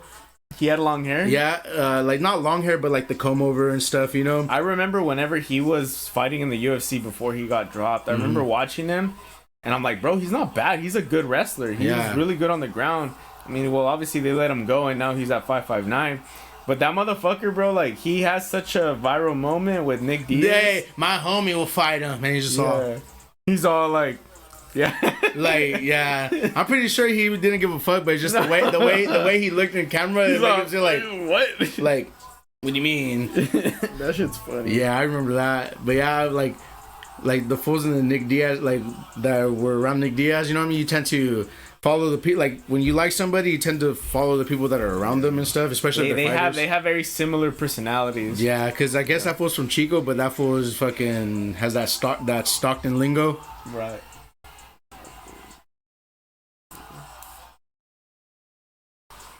Yeah, bro. I mean, well, that's dope though that they had all those kinds of people because they had Brandon Moreno, Alexa Grasso, And Cheeto. I think those three were the main, and then their team. But didn't Chiwiwis also pull up? No, he was supposed to. I don't think he did because he was even saying that. Oh, catch me in Eagle Mountain Casino. Chiwiwi. Bro, he'll fuck you up for me. Fuck yeah, he will. I know he will, bro. The worst fighter on the fucking roster will fuck me up, bro. Bro, I'll even argue the fact that the women will fucking beat me, bro. Yeah, easy, yeah. I'm not no fucking fighter. It'd be cool to train, but I gotta handle this. But Chunk Liddell, Yeah. Shout out. Chunk. Chunk Liddell. You never watched UFC whenever he was around? Yeah, that's what I'm saying. Like back then, what's it called? I've seen the Tito Ortiz, like him against Tito Ortiz and stuff. Bro, yeah. UFC 320, Ankalaev, Pereira 2, Dujvalis really or and Sandhagen and Sandhagen. I'm not too interested in that in the championship fight. I mean, Alex is deserving of it, but I think it was just so dominant with Ankalaev that I just kind of don't want to see it. But I don't know, we'll see. Yeah, Merab and Corey Sandhagen, I like the fight, but it's like I just don't see Merab or Corey Sandhagen stopping him. I mean, I'm not trying to sound biased. I know fucking Lionel and Ed and maybe even fucking Isidro will give me shit. But the only guy that I think can actually have a chance at beating Merab is Dagestanian homeboy Umar. And the reason I say that, I know, right? But you do remember that he fucking literally he broke his hand like halfway through that fight. True, and that's a fucking. It's a broken hand, bro. Bro, like, I'll be fucking done. Bro, when I fucking smash my finger at work, I'm over here bitching like fuck it sucks. So I can imagine a broken hand. Yeah, during a fight. So yeah. He had broken his hand, and I'm like, and you could tell, you know. Well, you couldn't tell that it was broken until they said it was broken. Like, oh, it kind of makes sense. So that's what I'm saying. It's like I still think Umar can beat him. He just needs to have a fight with no shit like that to happen. Yeah. You know what? I was very disappointed in the rematch with Sugar Sean and Merab because I would imagine because apparently he was hurt the first fight, right? Sean O'Malley was hurt. His groin or some shit. I don't know. Something that didn't allow him to grapple. Okay, cool. The second one, I would have thought that he would use his length to keep him away as best as he can, and he didn't do that at all. I was like, what the fuck? Like, that's very... Well, from what we've seen, I mean, obviously, whoever they put in front of him, whatever, but it's like, that's all he would use. He would use teeps, he would use his length, and it would work. I was very disappointed in that, you know what I mean? I was like, damn, bro, unless you fix, like, your distance management, you're not going to be a champ as long as Merab is. Because I fuck with Merab, it's just at the time, I fuck with Sugar Sean more. But I fuck with Merab, you know? It's just, Sugar's more I mean, shit, I had the shirt on the last pod. I don't know if you remember it. It was the one with fucking him knocking out Aljo. Yeah. But yeah, I fuck with both of them, and fucking Rob's fucking great, bro. He's a fucking monster. He is the real deal, dude. Fuck yeah, he is. Fucking shout out Merab. I know. Every time we talk about Merab, I always like to bring out the fucking card. Yeah, you should. Fuck yeah, he's a fucking beast. Shout out my homie John. He's the one that gifted this for me. I think it was on my birthday. Yeah, he gifted me a UFC signed Merab card. Now it's not graded or anything. But fuck it. And Ed told me to grade it, but come on, focus. Yeah, this shit ain't good. Yeah, it has MD and then he has his name in his language, huh? Yeah. In Georgian or whatever. I think. Yeah, that's cool as fuck, bro. Bro, all this memorabilia you have in your fucking room, it's fucking dope, bro. Fuck yeah. Thanks, bro. Hell yeah. Hey, and I fuck with that Yu-Gi-Oh show, the Exodia. Yeah, those cards aren't worth anything. I just wanted to put them out, bro. Because that's like classic, right? Yeah, but they're worth something to you. That's what matters. That's what matters. True. It's not like you're like into the trading card game where all you want is graded stuff and No, my boy, the one that actually gifted me the Merab card, like he was in it, bro. Like for Yu-Gi-Oh specifically, dude. Like that motherfucker was making good money off of that shit, dude. But I think eventually I think for him it was just too much investing. And not enough return. Not enough return, but to get the return you need to sell, and he didn't want to sell. Oh, he didn't want to go out and yeah. So I think he just got to a point where just like I'm gonna just sell everything. Like I just can't. All right, deal with since we're on that Yu-Gi-Oh topic, which is your favorite monster or whatever? Like who's your favorite? Blue Eyes. Hey, that's so crazy because mine's the Dark Magician. Oh, for real? Fuck yeah, bro. Blue Eyes is hard. I'd argue that the fucking red eyes is fucking. Yeah, that's but it's just because of the character it comes from, you know what I mean? Yeah. But overall, Dark Magician, bro. I think, bro, when it comes to the actual anime, I mean, it makes sense why people would like the Dark Magician, because it's the main character, you know what I mean? But the reason why I liked the Blue Eyes was because that was the first legendary card that I pulled off of a quarter machine. No, I mean not like the first one, like but the like first when, card. Yeah, that was when the you first were legendary card that I pulled. It wasn't a Dark Magician. It wasn't a Red Eyes. It wasn't like any of these other cards. It was the Blue Eyes. You know what I mean? So, oh fuck, bro, I can still remember this shit to the fucking day, dude. I remember we had went to you know the store El Progreso on Main Street. It's south of Main and Olive. Oh, when you're going on Spring Roll, like where it turned into Spring Roll Drive, right? Before that. Yeah, but that street that turns into it, right? Is it past that big ass warehouse? It's on Main. Is it that? Oh, it's on Main. By the car dealerships, right? Yes. Yes. So there's that little Mexican the corner store. Yeah. So my parents, I think they would go there to buy like pan dulce. Yes. And maybe tortillas too. This was before Vallarta. This is before like any big store got built over there in Puerto. So I was a kid. Yeah. I was a fucking like kindergartner, maybe first grade, second grade. And I remember I would go with them, and like whenever we were done, I saw those fucking stands right outside, and the little quarter machine, and I was like, Dad, I was like, Yu-Gi-Oh, I was like, can I get some cards? And he's like, yeah, sure. So here's $1 worth of quarters, and I get 2 cards. Yeah. And like I remember, like I'd do that like religiously anytime we would go over there. Like I'd get them. And then there was one time that we had went, and I was like, all right, fuck it, like let's do it. And then I pulled a card, opened it. It was a fucking Blue Eyes. Fuck. Dude, it was the shiny. No. It was the Blue Eyes that's worth money right now. So the one that's worth a lot of money is the original Blue Eyes from the Kaiba starter deck. Yeah. And if you get that one in mint condition, that shit runs you like $100-$200 just for the card. I know Pokemon is the one they're taking the crown for all of that shit. So like a mint condition Charizard from that time is like almost 1,000, 5,000, maybe even 10 ratchets depending. Yeah, thousands. But with that card in particular, like that was the fucking card from that specific batch. And bro, like I remember, like I was like, dude, like this fucking card, this and that, and I tried saving it, this and that, but I'd always play it too. I'm actually really into the actual card game, not the new version, because the new version is just fusion and stuff. No, it's just dumb because they've done it too far, where you could literally win the game in one turn. If you know what you're doing with it, it's so stupid. That's why it's hard to get into. I'll only duel whenever like with the OG cards, because it's easier. Yeah. And even for like kids or like younger kids to pick up, it's easier for them to also learn. If you fucking throw that shit at like, or like Yu-Gi-Oh today at a young kid, they're like, nah, I'm fucking touching that shit. Fuck that, yeah. But so yeah, I got the card and I tried guarding that shit with my life, bro. And I remember at a birthday party of mine, I was like showing it off to everybody, and some fucking knucklehead kid, I'm not gonna give him spotlight. Spotlight. He knows who he is. I mean, we're cool still. It's nothing. But you bring it up. But I bring it up because during that time I was fucking pissed, and he fucking took the card. He knew where I had it. He knew where I stored it. He went and he fucking stole it. Motherfucker, bro. Yeah. So I was like, this fucking dude, like, and I never got my card after that. So then I remember, like, I was just so like mad, and well, my dad, he's like, he's just a kid, like he'll be alright. But I was genuinely pissed. I was upset. I was like, bro, that was my favorite card, the only real holographic like fucking card that I had, and he stole it from me. So then I remember, like, well, then my dad, I think he kind of like se puso trucha. So then whenever he would go and he would see like the machines, he would buy some for me to see what's up. Yeah, to see like maybe I can pull it. And sure enough, bro, one day he went and he pulled the Blue Eyes, and he's like, here, like I actually got a Blue Eyes for you. Fuck, like, bro, shout out to your dad. Yeah, bro. like, and bro, like I was, everything was just so complete back, bro. You know, it was the original cards too. Hey, you want to know a funny story about the Blue Eyes? So I pulled the Blue Eyes too when I was a kid. I remember it as well.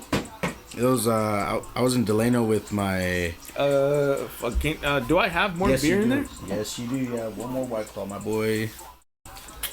So It was bitch ass Rigo. Nah, Rigo was too young, bro. I didn't think Rigo was a baby whenever they got me for my blue eyes. yeah, so fucking. I remember I was in Delano because my uncle was talking. I believe it ended up being his first wife. So, anyways, we were over there and we walked to the store. Same shit, fucking put in the fucking thing, pull it out, pull the blue eyes. I was like, fuck yeah, you know what I mean? And I remember prior to that, my parents had finally bought me a deck at the swap meet. Yeah. So I was like, hell yeah, da, da. And me being a little kid, not knowing shit, put it in my pocket, whatever, it would be bent, da, da. Because like I said, you're a little kid, you know what I mean? Yeah. I would try to keep it in the little white case that it came in. But I remember fucking, like, always having it with me. It was all bent, whatever, but still, fuck, it has a blue eyes, you know what I mean? Right. Bro, one day I left it in my fucking pants and it got washed, bro. I remember pulling it out and it was all fucking crumbling.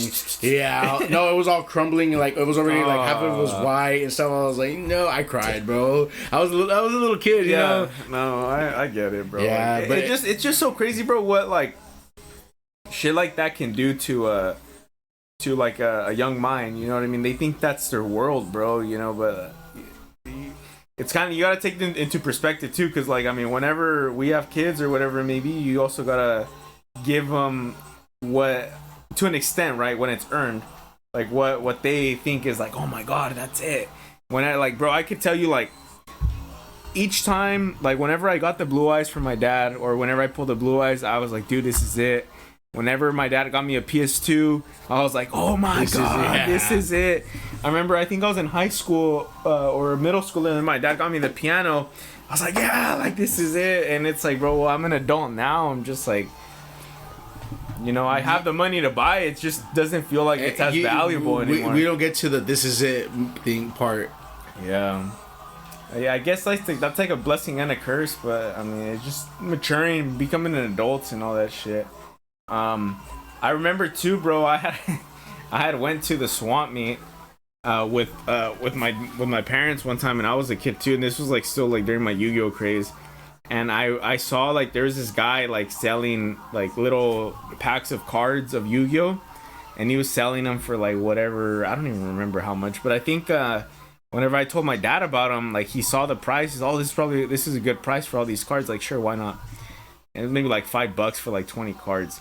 And like I bought them, and my dumbass, whenever I was a kid, I thought these were like authentic Yu-Gi-Oh cards, so they're all fucking fake. And whenever and they weren't even good fakes, they were like terrible fakes. So whenever I started getting older, and I would go back and look at those cards, I was like, why do these cards look like this? They look so weird.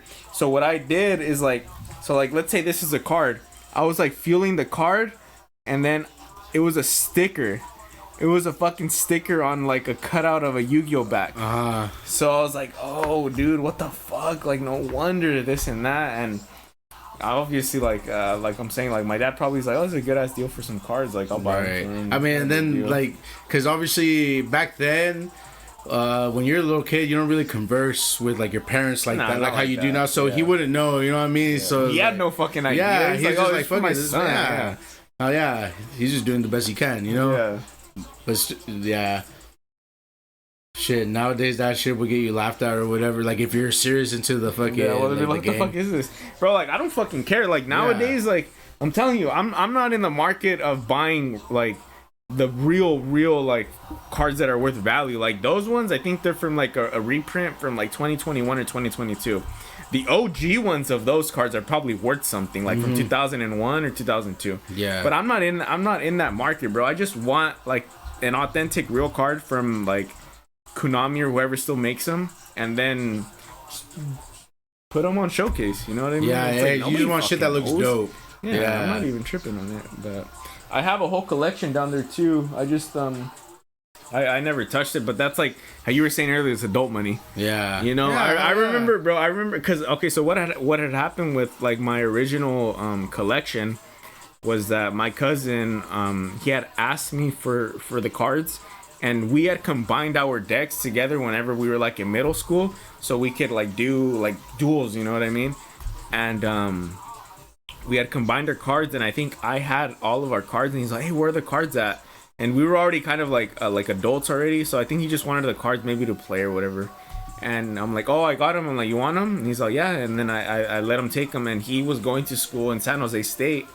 And during this time, this was 2016 or 15. I think they over there in San Jose they had experienced the flood, and they got washed out. The original cards that we had since we were kids, they all got washed out. That sucks. Yeah, I think he told me that his hometown house where his parents live, he said that he thinks like some of the cards are still there, which I haven't went out to go look for myself, but he says he thinks some of them are still over there. But he told me the majority of the cards, the good cards, were washed away, bro. And it sucked because I actually had like Egyptian gods and shit like that. In those which one was your favorite? Slifer. Mine was Obelisk. I think Obelisk is number 2 for me. I think Slifer's dope just because in the anime I thought it was cool how he's wrapping around the entire field. You know, he's making his presence not like known in a statue like how Obelisk is. Like you're like, oh fuck, that dude's big. But he's like wrapping like around the whole field, and he's just like, oh fuck, like he's invading my space. And then like what? Then the Winged Dragon Raw, that was only one or. How many times did it come out in the Battle City? I don't know. Thing? Like I don't know. Like a cup, like very little. I didn't like it because they overrated it. It was like pretty much it was like a step below Exodia. Because I remember in the anime during Battle City in the finals, I think My Valentine had played it because she took it from Merrick. Yeah, but apparently there's this whole summoning ritual. Yeah, she didn't know how to do it, and then she ended up getting fucking zapped. Yeah, but then during that time, that was literally the only time that I heard somebody recite the summoning for him. Yeah. Whenever fucking the main Yugi, the big Yugi, starts playing it in the later animes, he doesn't even say it. You know what I mean? Plot armor, bro. Yeah. It's whatever. Yeah. Yeah, bro. Yu-Gi-Oh! Dude. That shit had me in the chokehold when I was, bro. WB kids, bro. After school, fucking, I would go to my grandma's house because all of my parents and all my aunts and uncles, they all left. Like all my cousins at my grandma's house to take care of us, and we'd go to school. Damn. So after school, when the bus gets dropped off, fucking run home, and fucking around that time, that's when WB Kids came out. Yeah. Kids WB, I mean. And then, bro, you're like fucking hitting some nostalgic ass things for me, bro. Cause like I remember that, and then my favorite was Saturday morning cartoons, bro. Yes. Oh my god, bro, I fucking love that, dude. WB Kids too, bro. Like. It's so crazy because that would go from like I think like 4 o'clock to like 6, and then right after that I'd watch The Simpsons, and right after that I would watch Family Guy. Yeah. So that was like the little timeline throughout the weekdays, but on the weekends, get up early in the morning to watch those cartoons. Dragon Ball Z, Yu-Gi-Oh, Pokemon, like Mucha Lucha. I don't know if you ever watched that. Never watched that one. Yeah, bro. Fuck, hey, bro. I'm pretty sure they have a channel with all those throwback. And cartoons. you can watch them whenever you want now. The thing though is like, fuck, bro, like all the kids growing up now, they will never know what it's like to fucking have to wake up at 7 just to watch some. Yeah, because everything's ready at a certain time. You can just watch it right then and there. When bro, I actually recently, not recently, but maybe like 3 years ago, I would say comfortably. 3 years ago, I rewatched the whole original Dragon Ball Z series. Dragon Ball or Dragon Ball Z? Dragon Ball Z. So the one when Goku's already an adult, he fights Vegeta, then he goes off and he fights Frieza, then he fights Cell, then they fight Majin Buu, and then that's the whole series for that one. And bro, I'm gonna be honest, it's not as good as I remembered it. There's too many filler episodes. They'll literally take one whole episode of like Gohan or Goku charging up. His power. Yeah, just like a whole episode just for shit like that. I'm like, bro, just fight. Yeah. And I like Dragon Ball Z. Dragon Ball Z is a core like memory of mine. But the thing though is like the fucking storyline is the same. There's nothing different. So you get your villain, he's stronger than Goku. Goku gets fucked up by that villain. Then Goku taps into his power. He finds his power. He's destroyed the villain. It's cool, like the warm up, but everything is the same. And even though Gohan is the one that killed Cell, it's Goku. It's pretty much Goku Jr. Yeah, you know what I mean? Exactly, bro. And not Goku Jr. because Goku Jr. is actually a person, but like So like, let me explain it this way. So Goku, his enemy, Goku beats him, finds another enemy. He beats him, another enemy. He beats him. So let me tell you this. When the fuck will Goku ever need Super Saiyan 1 again? Today. I think, because I don't know if you watched Dragon Ball Super. That's the most recent one. Well, no, Daima is the new recent one. Daima's the one where they're remaking it all, right? They pretty much took a page out of GT. You remember Dragon Ball GT? Yeah. Well, yeah, Super Saiyan 4, you know what I mean? Yeah. But it pretty much taps into that, but it does the story way better, where they end up as kids. They're adults that end up as kids. I think the reason they did Dragon Ball GT over again was because a lot of people claim it to be non-canon. Toriyama didn't do... they claim it to be non-canon, so it's not a part of the story. But Super Saiyan 4... I mean, now it is canon because they fixed it. And this new one, Super Saiyan 4, comes out. Right. Yeah, bro, but that's just the thing for me is like Super Saiyan 1 is absolutely useless. Kaioken is absolutely useless. Super Saiyan 2 is useless. The only time Kaioken is even relevant is when he's Super Saiyan Blue Kaioken.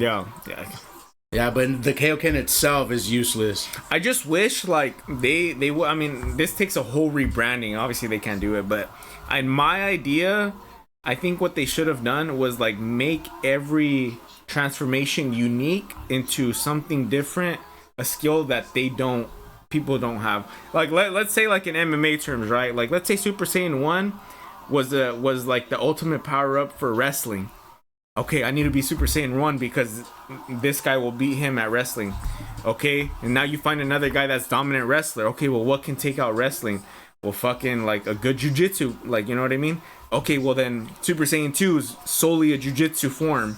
Where, you know what I mean? Like, to where they find different enemies where they could resort back to the first transformation. Right. But it's like now it's so laddered up that you have Super Saiyan 1, Super Saiyan 2, Super Saiyan 3, Super Saiyan 4. Where pretty much you have to have all these powers just to even compete.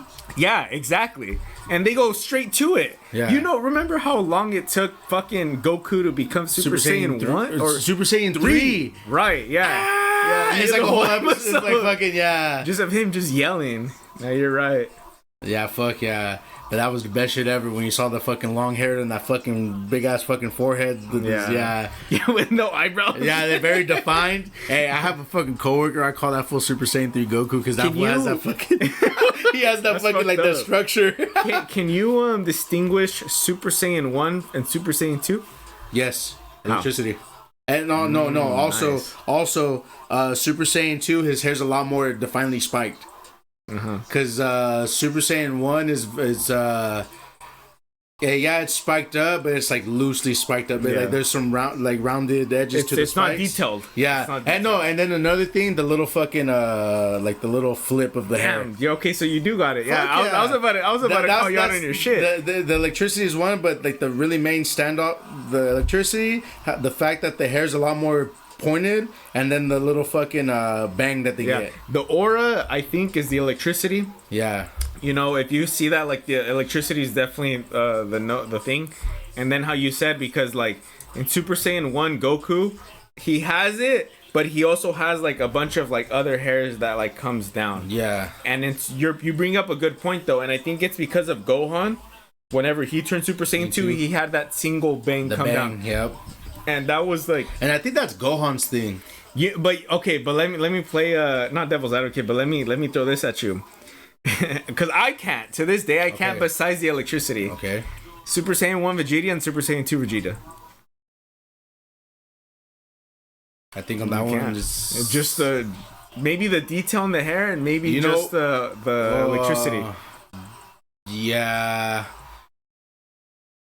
No, you know what? There's more hair. There's more hair. More hair? There's more, like, there's visibly more, like you have Super Saiyan Vegeta, pretty much, it's like the outline of it, right? Like the spiky, and then when you get Super Saiyan 2, you start getting, like, more strands, I think. You know, and that's off the top of my head. Super Saiyan 2 Vegeta, I don't think we got a lot of. Yes, during the later ones? During the Majin Buu. Oh, that's right. During Majin Buu, right. Yeah, because that's when he had the fucking... So you think Majin Vegeta and Super Saiyan 2, you think Majin Vegeta's stronger? Yes, because he has the extra added the strength from Majin. But before, okay, so the reason why Vegeta went to Majin Vegeta was because he couldn't compete. He couldn't compete with Super Saiyan 2 Goku. So he got Majin Vegeta to be able to compete with him. That's why I'm saying, like, I think Majin Vegeta, I would almost say it's stronger. Slightly, until fucking Fat Boo came around, and then he decided to kill himself, make that ultimate explosion, and then they did nothing. Yeah, bro, I'm telling you, it's so crazy to me, and I tell this to people all the time, that I've watched the whole series again, Dragon Ball Z, in 2023. And there's still blanks in my mind of like what fucking happened throughout the story. Like I fucking forget. I hate how like as an adult when you go to rewatch shit, it's not the same. It's not the same, and it doesn't stick to you as easy as it did whenever you were a Maybe kid. because you just have all this other shit going around. Back then, that's all you cared about. You know what I mean? That's all you had to worry about. Now I even watched in 2020. I actually rewatched seasons 1 through 5 of Yu-Gi-Oh, which is the first like one with Yugi. You know, and up to this day, I could probably confidently remember seasons 1 through 4. Yeah, you know what I mean. Season 1 Pegasus, season 2 was Battle City. Then after that, it kind of went with that one weird kid Noah, and it went into like this virtual. Oh, the virtual world. And then season 4 was the one when they introduced like the special dragons, and then the Seal of Orichalcos. And then season 5 is when they went back to Egypt and shit like that. And what's crazy is like that one's the most unique season, because in that season they show basically the god of all Yu-Gi-Oh cards, which is the combined of all 3 Egyptian god cards, and it forms this like crazy ass sphinx looking person, of which that card is not a real card. It's not a real card. I wanted to buy just a fake version. I'm pretty of that sure card you can. It's a fake print. Yeah, it's a fake print. But they never made that into a real card, which I think is dumb. I don't know why they didn't do that. But yeah, and then after that shit was fucking. That's when it started getting crazy. I think Yu-Gi-Oh! GX came out after that, and that I was like, it's a new character. I don't give a fuck. The movies I'll keep up with. Have you seen that movie where all 3 of them are? Yeah, that's the most. I think the most recent. One of the most recent ones. Yeah, where Yugi's like, what the fuck is that? Grown up Yami at this. Yeah, because he was like, I synchro summon, yada yada yada. And he's like, what's synchro summon? Yeah, I saw that movie. That was a pretty good movie, but and then they had to get on bikes or some shit like that. XY. I think despite the that's right. Yeah, you're right. I think despite Yugi being, or like the big Yugi being like the OG of them all, and he's not really up to par with like the new Yu-Gi-Oh style, I still think he's the better duelist because he has the heart of the cards. He has the heart of the cards, yeah. Anything he wants, all he needs to say is after the heart of the cards. He pulls it up. Okay, that's what I needed. He has, what is it? What is it? The fucking you've seen that movie The Secret, right? Where it's no, I haven't seen this. Well, it's like where you manifest it, but they call it something. Don't they have a book? I think they have called The Secret, and it's like a certain thing that they call, but that's pretty much where you speak it into existence and it should happen. That's pretty much what you. Yeah, bro, I deadass have the book. Yeah, I think you're The Secret, right? Yeah. Yeah. Yep. I remember. I've never read that book. Do you remember a while back when multi-level marketing was a thing in Porterville, when they tried to do that beam of verb stuff? Yeah. I tried doing that or whatever, and it was a bust. But you do learn a lot of valuable lessons of like, it's like business and because it's a lot of mentorship. Yeah, it's like, this is a good book to, because back then it was a little bit more delusion, because you're like, oh, this was a BMW, I'm gonna get a BMW. But I feel like, I mean, first of all, that model, whatever, was never. I don't think it was ever really. It's only for a select few people to, whatever. Well, it's because like you just have to really build your rank. Like you can make something out of it, but you have to really. Yeah, I see, and I feel like I learned. And at a certain point, it gets so inflated that it's not even worth trying. Yeah. I actually have a friend. She did the PHP. You remember whenever they were doing that? Yes. Yeah, and do you know who Patrick Bet Davis is? Yes. He's the one that owned PHP. And she met Patrick Bet Davis before he really like blew up. And it's crazy because there's been podcasts where Patrick Bet Davis talks about his business model with PHP, and he said he specifically targeted Hispanics because he felt like a lot of those guys, they didn't have life insurance, because that's what PHP was. And he said he specifically targeted them, and even more so like Latina women, of which my friend was. And I remember like she told me she was all into this and that, yada yada yada. And I'm like, I'm alright, like I don't want to do any of that. But the crazy part is like because she did that PHP stuff, she actually has her own photography business, and dude, because she took lessons from it. Yeah. She's been exposed to all these conferences, of which she was able to meet Patrick Bet-Davis, and she's seen all these seminars, of which I'm sure Patrick Bet-Davis paid for on a tax write-off, but he's still giving it back to people. So it's like it just depends how you view it. It's like, okay, you're gonna view it as a scam, which the majority of us did, or you're gonna view it as an opportunity to learn from like an entrepreneurial standpoint. They're not charging me to go to all these conferences or listening to these rich people. I just have to call a bunch of people and try to recruit them. That's it. Yeah. And that's all she was doing. So then whenever she got to a specific state, well, she was like, okay, well, maybe I can't make anything out of it. She dropped out. And bro, the craziest part, bro, is like I remember she would actually, because I went to Fresno State with her, she would ask me for if I could rent her camera gear from the library. I'm like, yeah, here, fucking, like I don't fucking care. And now she's like has her full on photography business, bro. Like, and she does it like she's good at it, dude. So it's like she's definitely like learned some shit from it. So.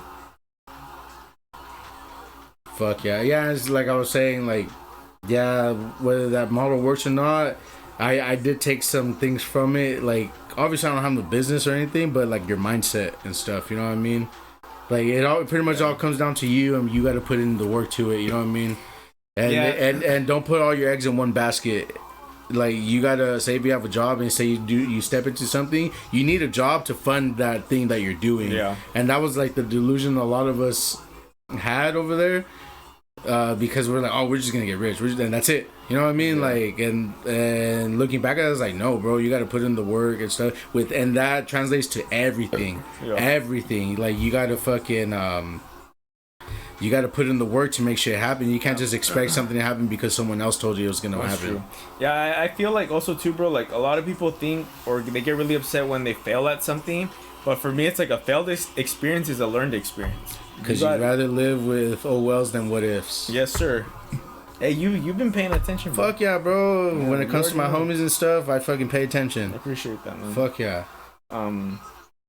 But you know why I had bought this book? I haven't even read it yet. I've been meaning to get to it, but I've been reading. I mean, I've showed you all the other books that like the photography, the videography, and all that shit. So I've been reading a lot of that stuff. But this book, you know, the reason I had got this book and I've been really, really wanting to read it was that Conor McGregor, he actually, like, everybody was asking about his rise to success and all that stuff, like what he did, and he said that his sister had him read this book whenever he was young, and he was like, oh fuck, like this is some real shit. I haven't read it, but from what I understand is like it trains you to believe that everybody's living in your world and you can manifest anything to what you want it to be as long as you go out there and you do it. Yeah. And it's able to bring down how you feel when ego. Other people judge you. And your ego too, and it brings down your ego a lot too.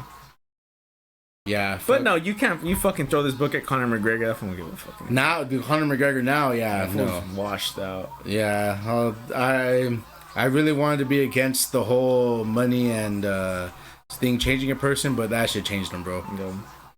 Yeah. But yeah, bro, that doesn't surprise me that he read this book, because he literally said what he was gonna be and he became it. Yeah. Literally, he literally said that's what that book teaches you. Yeah, right? Pretty much, yeah. And long story short, too long didn't read. Manifest what you want in life and fucking do it. It's pretty much what it is. Obviously, there's other lessons in there and stuff, but that's like the grand scheme of this book. To just go out there and make it happen. Fuck yeah. It sounds so simple, but it's not. Such a complex thing. Yeah. But it's like if you bring it down to simple terms, it's like, okay, well, if you want to be a fucking random ass example, but if you want to be like a rapper, well, go be a rapper. Yeah. Go do it. Right. Yeah. Do everything. Fucking get fucking YouTube beats and rap over those and see where you're at and stuff. Yeah. Fucking battle fucking ChatGPT if you have to. Bro, I just don't get why human morals and mentality, we always care so much about what other people have. Social media, bro. Do you think that's what it is? I wholeheartely believe that because do you think your parents care about or cared about what other people thought about them before? Yes, definitely. See, well, at least my why mom. Yeah. I probably because as a people we're very judgmental. Hey, who hates Mexicans the most? Yeah. You think it's a Mexican thing? Yeah, I think every type of people have that, but obviously from experience because we are. Yeah. Another time out, bro. Now it's the other way. Oh, it's the other way, huh? I poke. Fucking yeah. It's because like I said, we're as a people we're very judgmental, bro. Like our gente, like we hate on our gente more than anybody else hates on us, and that's the downfall of us, I think. Because there's these other communities of people that help each other out. Like for a small example, right there by where my parents live. Around like in the neighborhood there's like a whole street owned by nothing but Filipino families, and they all got those houses because they helped each other like do like design like whatever the fuck, but it's all like they all helped each other win. I think Filipinos and Arabs, bro, those guys help. And Syrians too. Syrians, yeah. I fucking hate that, bro. Like you're right though. It's right, and I just hate that us learning or teaching ourselves to help each other build despite of us potentially being jealous, but learning to not be envious it's a learned thing. Now it is, bro. It shouldn't be a learned thing. You're telling me, bro. I fell victim to that hard, bro, because it's like fuck, like nah, this was just doing that because of this, or she's only doing this because of that. I was like, no, bro, like they're doing that because they work for it. Yeah, that's it. You know what I mean? Yeah, you get some fucking luck. You get like a fucking lucky break, but even then, that's none of my fucking business. You know, like why am I gonna hate on somebody just because I can't have it doesn't mean someone else can't. Yeah. Either. You know, there was a recent interview that I had watch with like there's this guy who's been just going around like very like high class hotels or like places that are known to have a lot of money like Wall Street, and he'll randomly go up to people who he thinks look well off.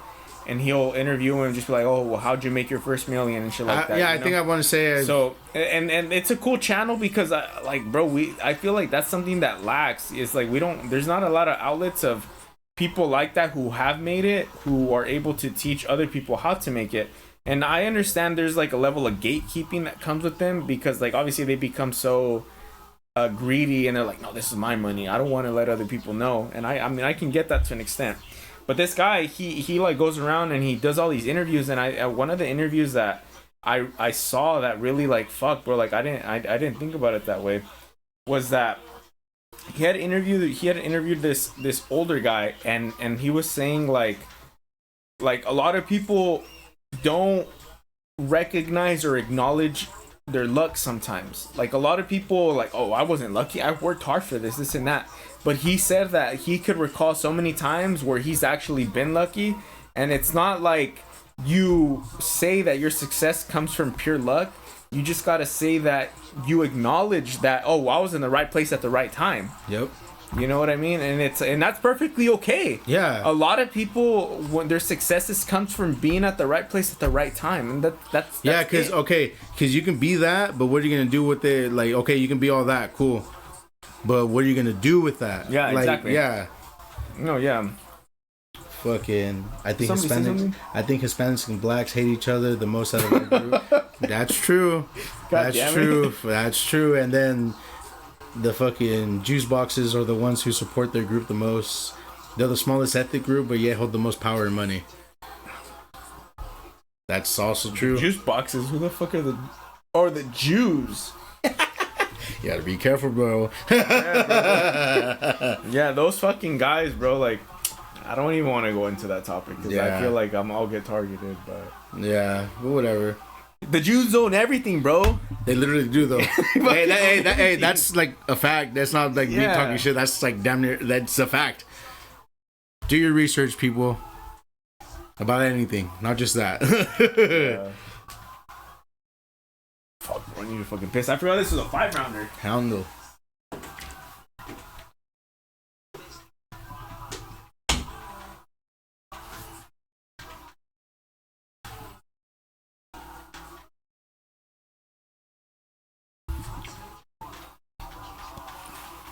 Fuck yeah. Bush Light, white man's beer, delicious.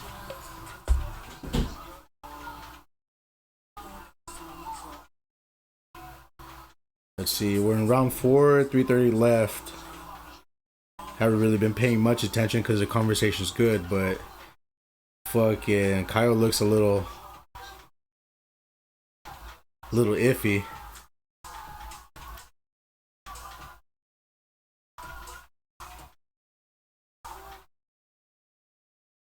Ooh.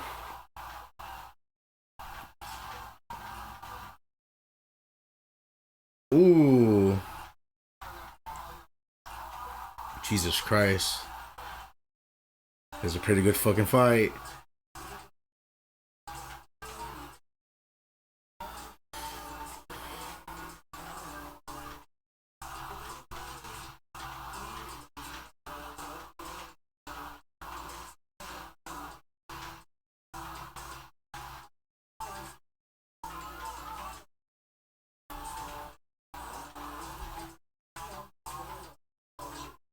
Oh no.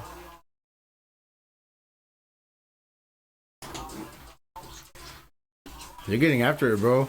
Okay. Yup. What zins you got here? Alright, so I got the Oh, California regulated Zins, the whatever. Bro, I gotta, dude, I gotta start off with 3s. You already know. Yeah, me. and then I got these at an undisclosed location because I'm not gonna burn the spot. But they're Zimos, 8 milligrams, and they come with 20 instead of 15. They're pretty good. Yeah, I can confirm that this podcast is being held in Mexico, so Yep. we have connections to all this shit. Viva la raza, homie. I'm gonna go and get my 3 milligrams because I Handle it. a Handle 6 it. off the back, bro, would be like this, bro. Yeah, I think it's time to reload.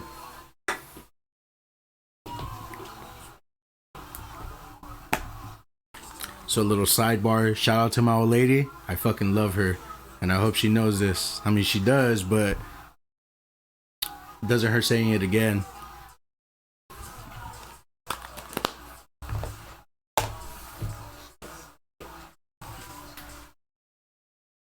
Yes, sir. Oh yeah, Bro, but honestly, I don't think these are that bad. they're not. Like, I've had these so often that it's just like, these are cool. You know, The only thing that I feel like does need flavoring, if you're into it, are the vapes. the vapes. Vapes, like if you do like nicotine vapes and shit like that, like I Yeah. feel like those are the only things that actually do need flavoring. Yeah. Have you tried flavorless? Yeah. Vapes? How is that actually? Just like smoke, to be honest, bro. Like, But is it like cigarette smoke or? just feels like a cloud. Air? It just feels like, no, you feel the cloud and stuff, and then the buzz that it gives you, but kind of like nothing, bro. It's I just don't wanna straight try 'em. vape. Yeah, We're gonna go get some after this. I want to go try Nah, it. shit. Fuck, bro. I can't be with the vape because I'll want to just have it in my hand and fucking hit it. You know what vapes, flavored vapes specifically, I really liked were like the ice ones, the ones that they put menthol in it. Oh yeah, Bro, I love those so much. I just love whenever The cooling, it clears. yeah. No, when it clears your nostrils and your throat and everything, bro. Like that feeling, and it feels good. yeah. I know what you mean. The menthol in it. Yeah. I have this fucking shampoo that has menthol in it, and it has that. It feels fresh. Yeah. It feels good. So yeah, I get what you mean though. For It's sure. like I don't get it. Like, how is vapor rub legal, but a menthol flavored vape isn't? California, bro. Regulations. Yeah, those are fire though.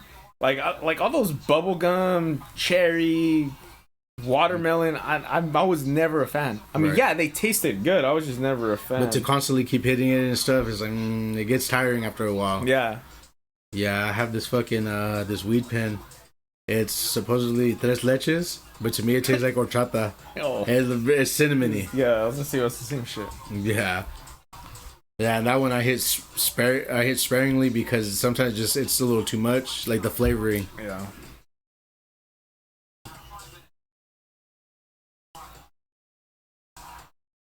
Apparently, this was a fucking this fool teaches in fucking Brazil.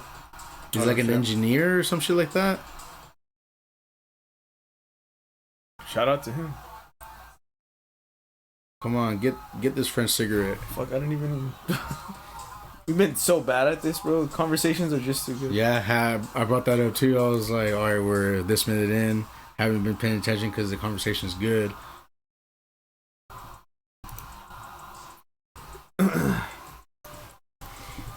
So at 4:45 in the 5th. This is gonna be such a hot take and a casual. Oh damn. Or a casual take, but I just feel like these fights have been a little lackluster. A little bit, because you know when it's a good fight when you shut up mid conversation. You know what I mean? Like when you're like, oh, fuck, yeah. Like they've been decent, but like, oof.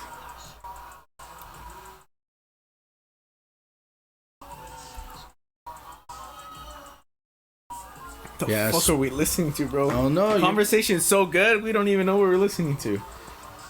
fucking Opelix, give me a cigar and I'm chilling. Makes me feel like a man I'll never be this full. You're a man, homie. Shout out to Opelix though, bro. Like he's always tapped in on the pod. He's always tapped in on the fucking. See, that's a perfect example of supporting your homies, bro. I mean, Dumzo, you know, he's tapped in, bro. I appreciate that guy. Fucking I've been wanting to do a podcast with him because remember that day that bro, when we stayed up until like fucking 3-4 in the morning just talking about like religion, bro. I'm like, fuck, I wish we would have had this opportunity to do a pod, because that day I had just finished a pod with them. Yes, and that was the failed pod. Yeah, because they knocked over whatever. Yeah, and that was a failed pod. And then they're like, oh, you said in the comments, oh bro, can I pull up? I'm like, yeah, fucking who cares? Like, you know, what's another guy? So you pulled up. I think you brought an 18 or a 12. An 18 of course. Coors Light, yeah. And yeah, it was cool, bro. But whenever we were talking about it, like me myself, I got so engulfed into that conversation that I'm just like, damn, bro, like this needs to be on the pod, bro. And I've told him, and well, I'm telling you now. I think like the hot dog pod, he said. Well, that's what he wants to do first, hey, bro. Hot dogs and religion. That's what he wants to do first, bro. But I want to get a pod where it's either just me and him or us three, where we can kind of like. Hey, bro, that conversation was cool because it came from a place where we were just generally asking questions. Yeah. We weren't arguing about my religion and your religion. Another eye poke. Yeah, bro, this fight's cooked. Yeah, that shit was fucking super cool to me, bro. Fucking like, cause like everything was very informative. Yeah, it wasn't like coming at you. I think anything that deals with religion or extraterrestrial shit, you need to go into those conversations with an open mind. You have to. If you go in there like, oh well, I'm like, let's say if I'm atheist and I'm a hardcore atheist and I go in there like, oh no, well, I'm atheist, then you're never gonna change me. But I didn't go into those conversations asking for change. I went to ask for knowledge. Cause like we were talking about it during that conversation. Is like, yeah, I was born and raised a Catholic. You were born and raised a Christian. You know what I mean? And it's like, well, we didn't have the opportunity to learn about it on our own terms. Yeah, we kind of got thrown into it. And I feel like not that that's where the disconnect is with our parents, but that's like where they should be like, okay, like let's teach them about it. But then again, religion itself isn't found unless you hit a certain rock bottom that you just feel like you need answers. You know what I mean? And like, I mean, with you getting shot, and like, trust me, that was a big. Like, I'm sure that was a big moment where just like, oh fuck. Yeah, and I'm like not religious by any means. You know, okay, this is another crazy interesting fact that's related to religion, and UFC as well. But Ben Askren, you know how he needed that lung surgery or that lung transplant. He said that there was a moment whenever he got booked to the hospital where he actually died. He died 4 times. Yeah, so he said. After those moments, he said people would ask him, well, what's like, how do you feel? Like, what was that experience? Like, you're dead. And then he's all, I don't feel like I changed, but I feel like I want to find God. Like, it made me religious. It made me want to find God. You know what I mean? And I'm just like, bro, that's so fucking crazy, man. Yeah, that's so fucking crazy to me. Yeah, like I said, I'm not religious by any means. Like, I don't go to church every Sunday or whatever, but I have my faith. And that obviously, when you're in neck deep in shit, is when you start looking for God, which is sad. You know? It's sad. That's fucking sad. And then a little more so when you know already, and you're just, you know what I mean. But it's like, oh well, because the prodigal son, where the dad still loves the son no matter how much of a shithead he was. Yeah. Fucking talk shit about him that left, came man, back, and that's so he fucking welcomed him back with open arms. So I was like, fuck. that's such a crazy way that you put it, because I feel like that within itself is something. It's a common theme, right? So it's like, I mean, whenever I got busted, I like, dad. Whenever so and so things happen, dad. Obviously now I'm a little bit more grown, and the passing of the torch already happened with me and my pop. So it's like now I'm just like, I'm a little bit more confident now. But it's like whenever I was younger, I'm just like, dad. You know, whenever shit happens, and like it would mess me up, because I told him, I was like, I fucking hate having to come to you when I need you. I want to be able to come to you when I want you, you know what I mean? Or when you want me. Like, it doesn't need to be when I need you. Yes. You know, but what he had told me is like, look, he's like, you'll never understand until you have your own son. So he's like, we're gonna be there for you no matter what. You know what I mean? And it's like, oh fuck, like, well, I can understand that. I can understand that. And it's the same thing with like the love with like God and yeah, God, you know what I mean? It's like, if my dad can love me the way I am, then you know what I mean? Why shouldn't he? Let's look at what Opelix got saying. Oh no, never mind. Yeah. Nah, but yeah. Let him wait till he taps in. He'll be like, hey, but not going back to that conversation, how we were talking with him, we stayed up to like 3 a.m. That shit was hella informative. You know what I mean? Yeah. Like, it's just, like how you said, you're there seeking knowledge. You're not there to argue with somebody. You know what I did learn though, and I've seen it's so crazy, bro, because like as of recently, I've been seeing a lot of religious stuff. You know what I mean? And I'm just like, fuck, bro, like maybe this is like a sign. And I've reached out to this guy, you know, and I'm open to the conversations now. You know what I mean? And it's like one thing that I've learned about our specific religion, the Catholicism, is that they have an answer for everything.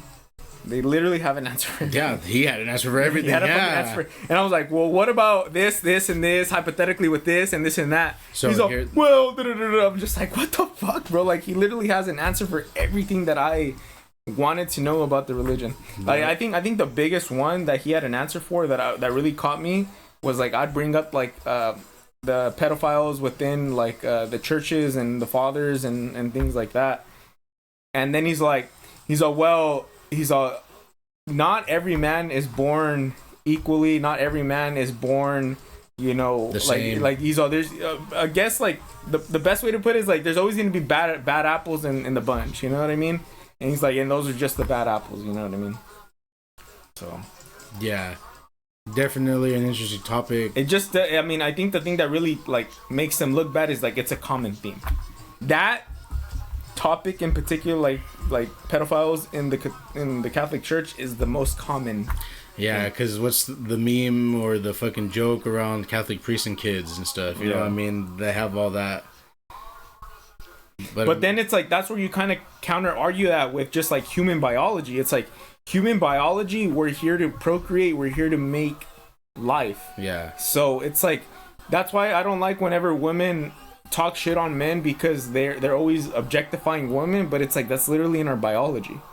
There was a trans woman or a trans man who actually transitioned, not just like the fucking LGBTQ trans, all where the inner like, parts, everything. Yeah, they literally transitioned, and they started taking testosterone, and they said like one of the craziest things that they felt is exactly what they hated about men, was them objectifying women. But they said whenever they made that transition and they started taking all this testosterone, that they literally started objectifying women. But it's like, it's because it's in our fucking biology, dude. Just like, I mean, men aren't gonna hate on women because they seek a 6-foot guy, a muscular man that makes 6 figures. Like, we won't hate on it because you and your biology know that these guys are gonna make great kids. They're gonna make great kids, because if you're over here making 6 figures, and that means you're gonna want to pass that on to your kids, they're gonna be stable for life financially. If you're 6 foot, that means you're a very good structured man or woman that's gonna be able to provide and defend at any means. Right. And if you're muscular, well, you're gonna have those genetics to pass down to make your kids also too, like, genetically muscular and all that shit too. And then, like, I mean, I don't want to get into like the sex part of it too, but it's like big dick versus small dick, right? Big dicks are like are meant to get deeper into the vagina to be able to secure them getting pregnant. Yeah. You know, it's like it's crazy to me because it's like all those topics are so like it's a trend right now on what they want, but at the end of the day, it's all biological instinct that everybody carries. Yeah. You know? But the only thing that I don't understand is like why women don't seek like nerdy men. Maybe because that's a cultural shift or a biological shift as of lately that people haven't recognized to be the next big thing. Right. Because we're all hunter-gatherers. We want strong men that are able to do things good. But now in this day and age, it's like everything is so technology driven. Is like, I feel eventually we're going to get that shift of like where a 6 foot muscular man is gonna be isn't desirable as much as what like the tech guy or whatever. A tech guy, right? Tends to be quote unquote the nerd. Yeah.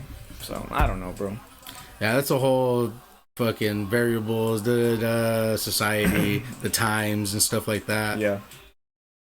Cause fuck, we're in a different time, way different time. What in the 20 years ago. But right now in this day and age has been the biggest shift in culture that we've seen, like I think in all of human history.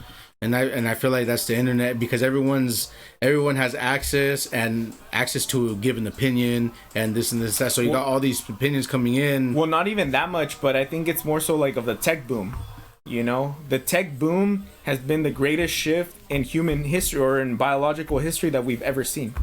You know what I mean? Mm-hmm. I mean, as far as we could date it. But I think like the other thing that you could think, but this all gets into conspiracies, is like the pyramids and like the lost world of Atlantis and all that other shit. So yeah, the world's a trip, bro. If there's one thing I would want in this life, it's the knowledge to know what the fuck is going on in this world, like what really is going on with every. You know what I mean? I would love to know what's really going on. Ignorance is bliss, bro. Yeah, it is. Ignorance is fucking bliss. You know, I had recently saw a YouTube video where this guy breaks down like, and I didn't even watch it because I was that like, oh fuck, like maybe he's right. But he said like, when people say ignorance is bliss, that's such a cliche saying, but ignorance is truly bliss, because if you know too much, sometimes you know enough to destroy humanity and society for what we know it to be. For example, Oppenheimer. Oh yeah, the making of the atomic bombs. Yeah. He had that knowledge and that brain power to build this thing, but he knows damn well that this is gonna destroy humanity. And yeah, like it's a great technological advance. You know what I mean? Like yeah. when you think about it in the scientific and like science. That's fucking, it's amazing. You know what I mean? Like the fact that you're able to fucking split a fucking molecule and boom, whatever, or do whatever. But when it comes to like society and stuff, it's like how you were saying, is like fuck, like this could potentially, not even potentially, this will, this in the wrong hands, the earth. This will destroy like society as a whole. But then it's like then that's where like that's a question that I'd like to bring up to Opelix, right? Is like, well, if God is the creator of everything, then why the fuck would he create something that could destroy us? Now, I'm sure he'll answer something in the regards of, well, this is just like any other sin. Lust, fucking masturbation, all this Gluttony, other fucking shit like that. Yeah. You know, gluttony, murder, and all that shit. It's like there's other sins that are built to test our morale and our humanity. You know what I mean? Mm-hmm. So, I don't know, bro. It's a fucking yeah. Well, bro, I don't know anything though, bro. Like I'm just a fucking and see that dude like just how, talking shit. Yeah, I feel like that's where action also comes in, because you're talking about Oppenheimer, how this fool had the knowledge, that fool took action upon that knowledge. You know what I mean? Yeah. I feel like for me, I just want to know, and that's it. You know what I mean? I just want to like. I was like, oh. But then again, if you know, then there's other fuckers that know that you know. That's fine. And then they're coming for your head. That's fine. Look at what happened to Kennedy, or what was it, Kennedy? The one. Yeah, but see, like he was trying to do stuff to better the world and stuff. Like shit. Like I'm just trying to better myself and my family. You know what I mean? Do you know a lot about him himself and like his presidency and all that shit? JFK? Yeah. Like quick notes, like of the sense, like he wanted to end the Federal Reserve. He wanted to do a bunch of stuff that would benefit us, like us, the people, and a lot of the fucking higher ups didn't like it. And they like connecting dots makes it seem like if you like I said, I'm not too knowledgeable about it, but like a lot of shit makes sense when you connect the dots. It's like, hey, someone didn't want this fool to spread these ideas that go against us or whatever. How would you compare him to like Trump? I would say they're almost on the same boat, but it's like Trump is on different, like on the opposite ends, maybe. Yeah, well, I mean, that's true because I think JFK was a Democrat, and I think Trump is a Republican. Yeah. It's. I mean, I think there's similarities in the regards of like they don't like to get told what to do, and they also want to try to do what's best for everybody. Now, I feel like JFK, again, this, I don't know. I honestly don't know, but and the way that I perceived it is that JFK was like genuinely for people. Trump is for himself, the rich, and his side. Yeah, bro. But in that umbrella, it still benefits the majority of people. Yeah, because we can easily get into the topic of like, well, I talked about it in the last podcast of when Trump decided to do all the illegal raids, the ICE raids, and shit like that, and that I'm very against. I understand like on paper why it makes sense, but I'm against it in the regards of like we come from that, you know what I mean? Like I wouldn't even say because we come from that. I would say because if you come to this country and you're literally seeking a place of work, a place of wanting to raise a family, and just being a law-abiding citizen, I feel like anybody should come the right way, right? But then, like, obviously, in that group, we also have all these bad fruits that are like sex traffickers, drug dealers, murderers, and then criminals, with those that don't contribute to nothing as well. You know. So it's like it's kind of sucks because we're all in the same batch. But these bad people are the ones that ruin it for everybody. Yep. Because of these bad people is the reason why there's all these illegal raids and shit like that. And, well, going back to what I was saying where I don't agree with Trump is like, bro, you told us that you were going to target nothing but criminals. And I was for that. Yeah. I think anybody's for that. Yeah. Even if that comes from your roots, I feel like, we don't want these people here. What the fuck? Like, get them out of here. Get the cagapalos out of here. You know what I mean? But then, like, you see an old little Mexican lady getting fucking damn near like tackled to the ground. It's like, bro, that shit's not cool. Yeah, it's not. But see, I feel like that's where having too much faith in the fucking government is what it is. Like when you're saying, oh, he's gonna do this, and it's like, yeah, he's doing certain, like he did say it was coming from, but like how you said, supposedly just for the criminals and stuff. Yeah. But again, that just comes back to fucking trusting your government. I feel like you should fucking hate the government, bro. Because it just sucks too, bro. Because it's like I feel like the reason why Donald Trump has been able to be himself and like not really care, it's because he's not funded. Mm-hmm. You talk about a bunch of these other politicians, like they're funded by fucking shit, other countries. Yeah, and I guess people. Like for people who don't really understand what I'm trying to say, like let's say I'm running for office and Simba, he's like a fucking billionaire, and I'm like, hey Simba, like I like, are you willing to fund my campaign? And you're like, yeah, as long as you do this, and this, I'll do it. And yeah, sure enough, I win, I get into office, and now you're like, all right, bro. Well, I helped you, help me now. And I feel like sometimes that's where a lot of these politicians are put. Because, like, I mean, not even to talk shit about California and the way that they are. I mean, it might be a hot take for many. But even with what happens with, like, Governor Newsom, he had recently started a podcast. And I'm not going to say shit about, like, his office and the way that he runs shit in California. But what I was going to say is, like, in his podcast, he seems like a genuine guy. He seems like a genuine guy that wants the best for his people, that wants his kids to be raised in the right environment. But because of all of these negotiations and all of this shit that he has to fulfill for other people, it goes against his own moral beliefs. Yeah. But he can't be like, oh, well, no, fuck you guys. Because I'm sure somewhere written on a paper, he has to fulfill that. Yeah. I mean, shit, bro. I'm gonna turn this shit off. So who ended up winning? Imovov.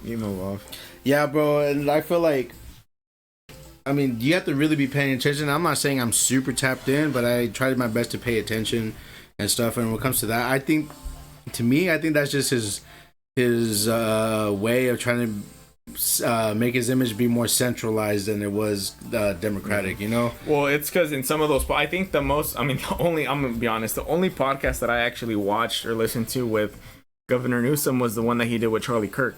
And well, Charlie, you know who Charlie Kirk is, right? I know who he is. Yeah, so he's the one that's like, he goes to campuses and debates with all the students and all that stuff. So he had the opportunity to have a podcast with him.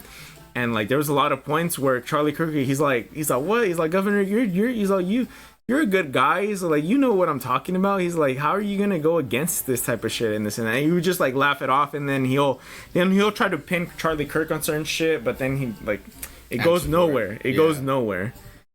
I don't know, man. Yeah, I don't know. It's just he might seem genuine because I watched another podcast that Newsom was on. It's called the Sean Ryan Show, and that fool gave him a gun, and then he's all like, "I'm not against guns, I'm just against. I just want some common sense laws and stuff." But it's like, bro, we already have that. Yeah, it's like, what more common sense? Like, I mean, like it's like how you said, bad apples, bad people behind the gun equals bad shit. You know what I mean? And that's where you got the good people behind with the gun that counteracts that and stuff. Right. But it's like he says all this, but look at all his policies and stuff, bro. Like, and then away from the gun thing, it's like, you know what year we're on his 10-year homelessness plan? Yeah, it's like 20 plus. Yeah, out of a 10-year plan, where did all that money go? And then the high speed train, high speed rail. It's like, bro, where did that fucking money go? That we've only laid down like less than 10 miles or whatever the fuck, like the money that got put into it and what's there already is like, what the fuck? Yeah, it's well, I mean, like, it's all politics. Yeah, it's all politics. All these fools fucking want to line their pockets and stuff, and this and this and that. But it's just like, and then another thing that is like, oh yeah, you're like how you're saying, like his image, like he doesn't seem like a bad guy when you're listening to him talk and stuff. But it's like, bro, look at how California is, bro. Yeah. Gas is the most expensive here than anywhere else. Like, yeah, we're literally in the top 5 economies in the world. Yeah. California itself, compared to other countries in the world, even against the US, I think California itself has bigger economies than some countries. Yes, exactly. We're top 5 in the world. Like California, like it's countries and then California. Yeah, whatever it is. And it's like, okay, how is that? Like, it's, you think, oh, things are booming, things are going out, but it's all these fucking policies that they fucking put in that just don't benefit us and stuff, you know? Yeah. I would like a change of scenery, but then again, wanting that change of scenery doesn't always come with what you want and stuff, because at the end of the day, politicians are going to politician, bro. Hey, and also, too, for the record, if you guys are watching, I am not biased towards a certain party. If you have like good arguments that you could, not even arguments, but good points that you could bring on, like tell them to me. Like, what the fuck? Like, try to enlighten me on that side, and I want to see their perspective as well. But it's like when you do 1 + 1, it's like it just doesn't add up. Yeah, it doesn't add up with what they're trying to do. But yeah. Sidebar, fucking, what up, Ed? Shout out to you. Oh yeah, shout out. I just saw the fucking Simba. Yup, I see you, my boy. The first we're just reading up on the chat right now, guys. Give us a sec. Fucking onto that last one, Jaimito. I mean, I wouldn't really say Republican or Democrat, because you know there's a difference between conservative, liberal, Republican, and Democrat, right? I feel like Republican, you're already going full force red, Democrat full force blue, and I feel like I would say more. I have a lot of conservative values, you know what I mean? I guess, but then there's also some like liberal ideas I agree with as well. Yeah. You know, so it's like, it's not like, and obviously we don't have the perfect party that has like all of them together. It's a two-party system. People are gonna be like, oh, you're this, or you're this type of person, or you're this, you're that type of person. Yeah, that's where like that's one thing that I hate about the way that we judge and we look at people is like, if I'm sure based on what we just said, there's gonna be some people out there and be like, those guys are fucking hardcore Republicans and shit like that. Like, no, bro, it's not that. We're just like humans trying to reason with everybody else. You know what I mean? Yeah, and you know what answer I can give you to that, where I lean for? We the people, homie. That's who I like. We the people. Not like, at the end of the day, it's like the government needs to work for us. Like fuck the parties. Like, what are you gonna do to benefit us as a country? Yeah. Like, and not line your fucking pockets. I'm more we the people themselves. Yeah, and that is going, or how you said right now, like lining up to their pockets. That's the biggest thing that corrupts politics is greed. Greed is literally the root of all evil, and I think greed is the reason why they let inflation get as bad as it is. Because it's like, yeah, let's funnel all this money back into the economy, let's print all this paper, but we know damn well this money's gonna come back to us. Bro, that's why we have so many billionaires now. You know, back then how crazy it was to find out that someone was a billionaire. You be like, now, what the fuck? Yeah. So no, not Steve Jobs, homeboy that made Windows. Fuck. I forgot his name. Felix, I'm sure he knows, but the guy that made Windows, I mean, I even think at this point Steve Jobs would have been a billionaire. Oprah, we have all these other people, but Bezos. Jeff Bezos too now. But it's like now it's kind of common that, oh, I'm a billionaire, right? And it's like all that money that was funneled in during COVID, inflation. Yeah, we made all this money, but knowing damn well that the people like us, we don't know how to save money or invest that money properly, it goes to waste. So then all that money goes back to waste to who? Bill the Gates. high earners. Bill Gates, there you go. Yeah, and and those were all like notable billionaires back then, but it's like now I feel like a lot of rich people are, oh yeah, I'm a billionaire. I was like, what the fuck, since when? Yeah, I feel like what we lost touch with is the fact that a lot of people rely on the government for the end all and stuff. It's like we need to get back to relying on ourselves. Yeah, that's true. And obviously, this like the program, like when I got shot, yeah, I benefited from fucking like the insurance, like the healthcare, like whatever healthcare we have and stuff. But it's like I worked for that, but you know. Yeah, and I was saying, well, that's what that's there for. Yeah, exactly. That's why we pay taxes, because if one day something happens to someone, we want to be able to not get thrown off the fucking shelf and be like, okay, well, you figure it out. Yeah, like, well, I need some help. I'm in a fucking spot right now. Yeah, because a lot of people go bankrupt when like something happens to them, like medically. Yeah. Like medical bills send people into bankruptcy, and that's fucked up. It should be a different system and stuff. I don't know what that answer would be. You know what I mean? It's easy to say it. It might be a little way harder to actually put it into practice and stuff. But it's like. Yeah. It's like, it's the stuff like, yeah, we work into that, like we contribute to society. It's the people that just take advantage, that don't do nothing, and you know what I mean. But we're all contributive people of this economy and society and stuff like that. Everyone's on their own fucking lane, but at the end of the day, it's like you still got to contribute to it. Yeah, that's why, bro. That's why I love what I do so much, because, bro, I can't tell you how many times I'm driving with my old lady, and I'll be like, "Oh, do you see that building over there? We did this and this and that," and it's fulfilling to see, like right now we're working out of town all month. We're putting up the structure to a building, so we're putting up all the steel and stuff. And it's like, bro, my work is literally coming to fruition right in front of my eyes, seeing everything. And I love that, bro. It's like, hell yeah, I had a part to play in that. You know what I mean? I'm contributing. Like, this is my good to the world. You know what I mean? I'm not saying, oh, fucking praise me because I'm doing this. Don't praise a fish for fucking swimming. You know what I mean? Like, I'm supposed to work. I'm supposed to fucking contribute to my family or whatever. You know what I mean? Whoever I got, you know. Like, I'm supposed to be doing that, but it's still very fulfilling to see, like, oh, hell yeah, my hard work is paying off, because it's gonna, like, in a sense, not create jobs. I mean, later on when the building gets built, people get hired, at the end, but it's like I'm like literally changing the world in the small aspect, right? You know, because we're literally putting a building that wasn't there before. I feel like in all walks of life, I feel like that's very respectable, right? I mean, everybody. I mean, I feel like as a real man, you want to be able to like contribute something to life. Yeah, you want to put your print on this world, in whatever way, you know. It's just that glory. It's just the people mix that with glory. You know what I mean? People want like to do something and be praised for it and stuff. It's like, no, bro, it doesn't necessarily work out like that unless you do something super revolutionary that literally changes millions of lives because of that one decision or whatever, you know? Right. And it does happen though. Yeah, definitely. It does happen. There are some people out in there like the Steve Jobs, the Bill Gates, the Jeff Bezos, the Christopher Columbuses, right, of the world that are able to like to think of an idea, put that on paper, or not even on paper, but bring it to life, and then they actually make it happen, right? Because everything's an idea until you bring it to life and shit like that. So dreams without actions are just dreams, bro. Yeah, no, then that is fucking facts, bro. I need another drink. I mean, you don't have any I don't have any more. You want to try one of these Busch Lights? Sure, why not? Bro, the worst part of it is like I fucking had a very, very light breakfast. Chunky. Oh, it still fits?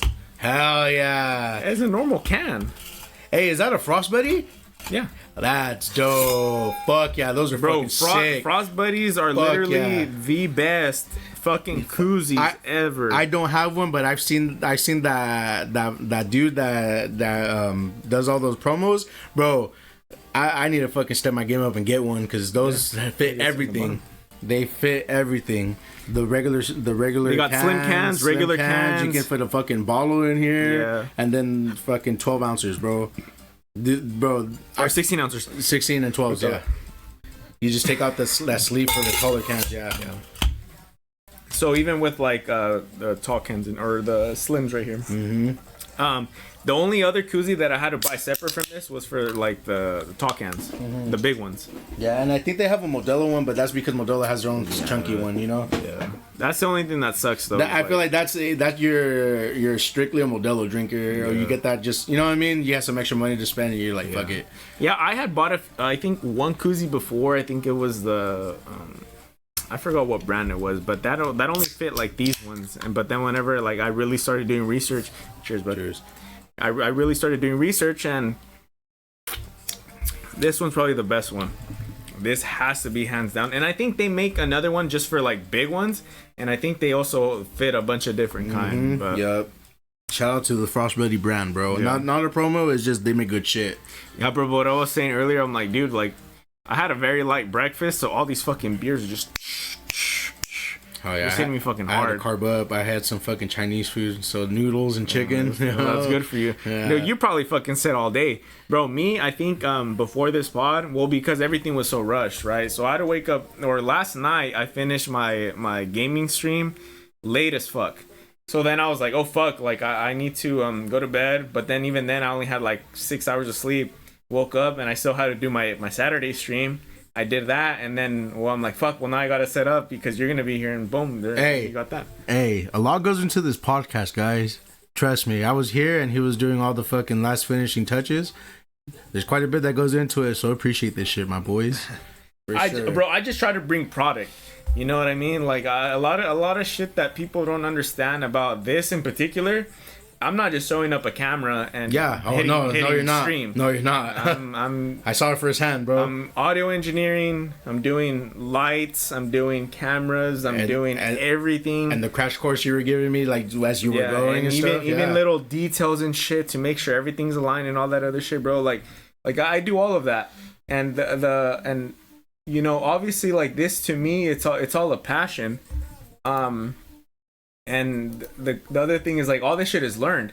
Like nobody taught me all this stuff. You know what I mean? Like I went out of my way and I actually wanted to learn about all this stuff. You know, and I had or whenever los estudiantes, my cousins that were here last week, they had a practice gig earlier this week, and they had invited me over, and at that moment was probably like the first time I felt like all this shit is coming not to fruition, but it's like it's being acknowledged in the sense of like the gears are moving. Yeah, because they saw me working, they saw me doing what, because I didn't go out there to fucking chill and have a couple beers.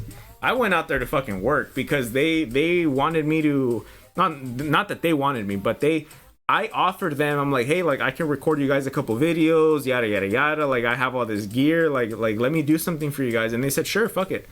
So I took a VHS out. I took or my little VHS camera.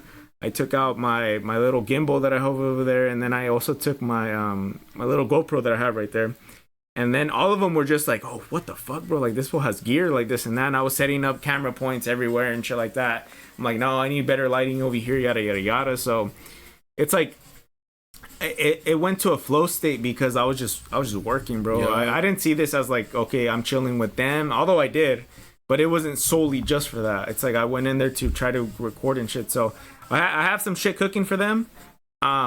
So hopefully whenever I get that shit out, everybody will know of it and they'll post it and whatnot. And hopefully they'll like what I gave them. But if they didn't, I mean, what fucking cares? Like that's what I love to do. You know what I mean? Like videography is definitely a shit that I wish I would have taken a lot serious before.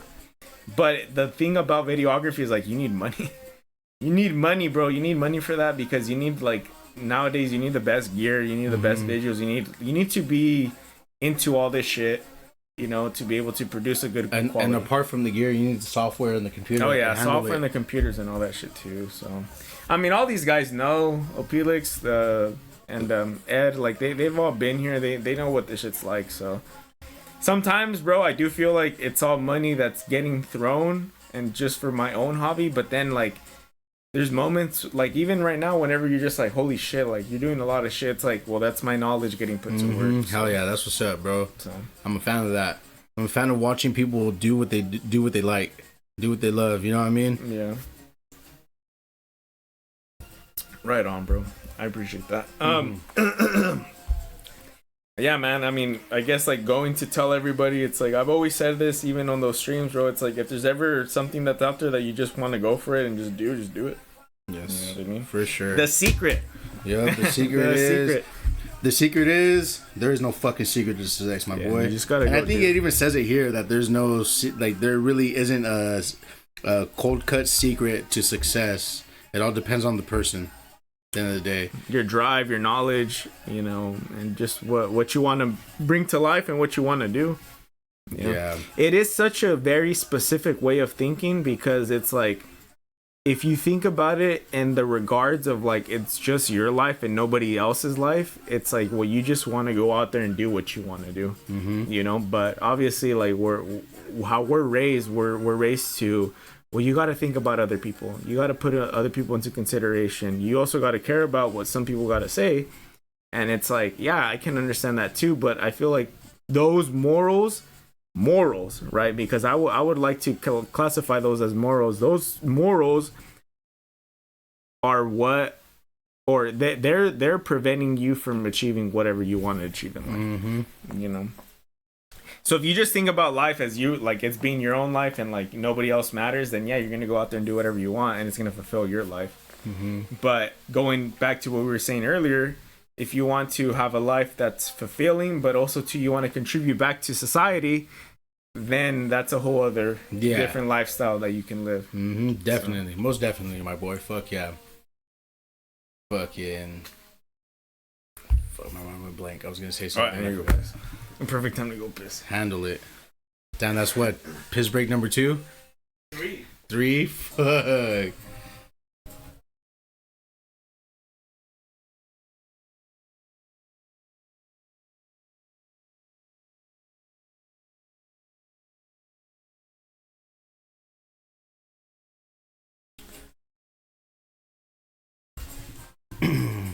So yeah, if you're wondering why I have this shit draped over me, fucking Super Bowl losers or whatever, is because I'm fucking fat and this shit don't fit me anymore. So there you go.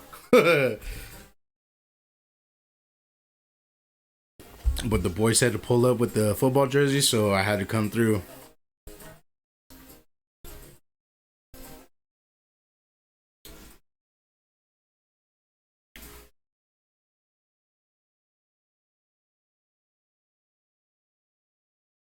Fuck, you guys can't hear it, but Gonzo's playing the bangers. What's the newest chats that we going?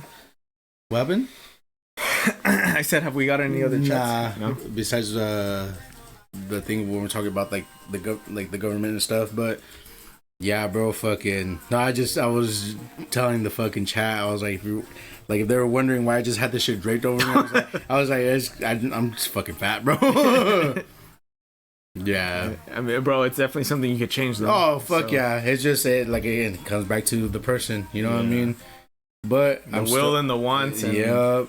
But fucking, I will tell you this: I'm fat, but I'm a squirrely fat. What's a squirrely fat? A squirrely, like you know, when someone's squirrely, they can fucking like get around and stuff. Oh. Like I can hop a fence. I can fucking, you know what I mean? Like like we have to work on like knuckle booms, like the lifts that take you on the baskets and stuff. Yeah. And sometimes you gotta fucking maneuver, like sometimes you gotta fucking like.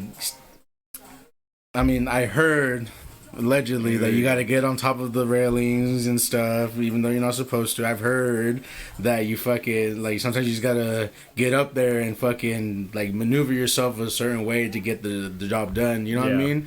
And for the most part, unless it's a like a tight space, obviously I can't fit in. But like if it's something where I'll be like, all right, cool, I gotta elevate or like jump over to something, I'll fucking do it. Cause I can't, cause I'm able to it like enough. You know what I mean? Obviously my weight and stuff. There's certain limitations. Like I can't fucking pull myself up onto something or whatever. But like if something needs to be done, like 8 out of 10 times I could do it. You know what I mean? Yeah. But yeah, squirrely fat, bro. That's funny. So fuck it, let's open the door to football. So the season just started. We had 2 NFL games so far. We had the Eagles and the Cowboys. And the Chiefs and the Chargers. The Eagles smacked the fuck out of the Cowboys. CeeDee Lamb washed. Fool can't catch a fucking pass for shit in the fourth quarter, bro. He had some tough catches to make. But they fucking touched his hands, bro.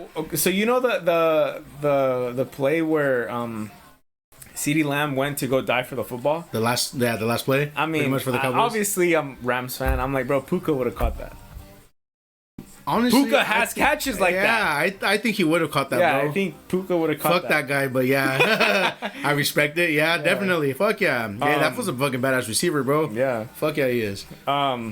So I mean, I didn't watch the Chargers and the Chiefs game, but I saw that one of the offensive line or somebody on the Chargers basically punched or fuck, that was I think that was the Cowboys game. That was wait, so in the Cowboys game, the spit. I'm not talking about the spit. Mm-hmm. I'm talking about there was a lineman that had slapped Travis Kelce. Or fucking like a straight Taylor Swift's husband, like a straight fucking jab to the face. Yeah, during a play or afterwards. Because I think what you're Jamie pull that shit up. Yeah, pull that shit up. Because I want to say what you're talking about. Like it was on the replay, right? Like where. I think it was like on some sort of replay. Travis Scott Kelce, yeah. Oh no, I didn't see that. I did not see that. All right, so we'll actually.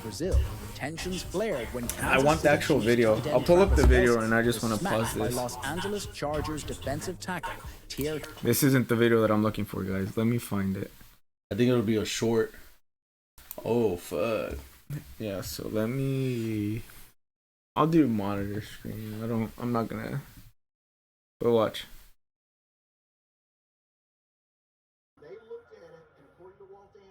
Yeah, this was yesterday. Oh, you know what?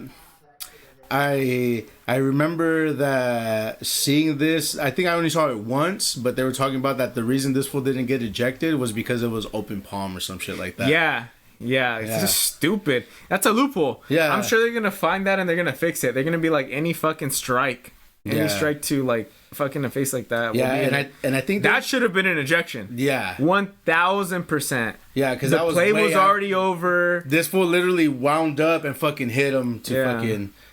I was like, I mean, fuck the Chiefs, but football's football, and there's no place for that in football, bro. Yeah, there isn't that. Yeah.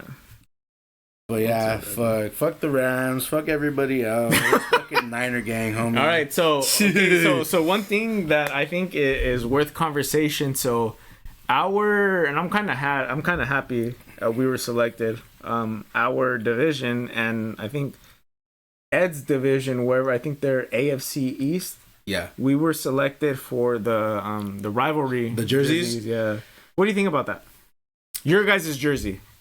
I warmed up to them a little bit. Let's actually pull it. I warmed up to our jerseys a little bit more now, but fuck, I don't know, bro. Because I remember on the chat you said that they're fucking ugly, that you didn't like. Yeah, like I said, I warmed up to them a little bit more, but fuck, bro, like I feel like that saloon font would have that whole jersey would have been way better if it would have been white. But obviously that's not what they're going for. You know what I mean? Right. Let me see if I can pull this in a better quality. Oh, this is all Instagram. No, bitch. Ooh. Yeah, that's the promo lady. Shout out. Yup. Okay, this is a...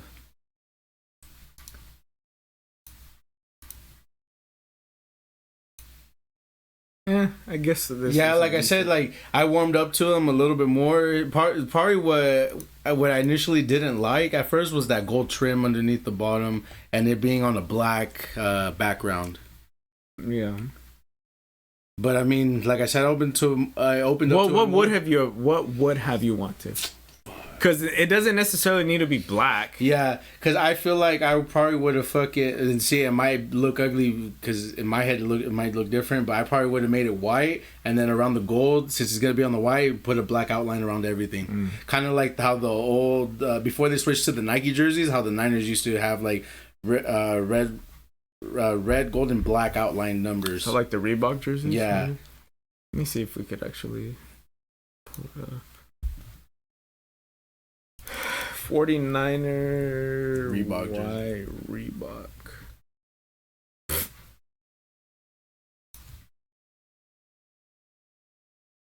That one right there. Like these? Yeah, you see how it's pretty much it's like the same concept, but instead of the fucking black shadow, it's gold, and how they have the gold trim around it. They just put the gold on where the black. Would you have made it white, or would you have give it like an off white, or like a? I probably would have done gray. I probably would have done it white, something similar like that.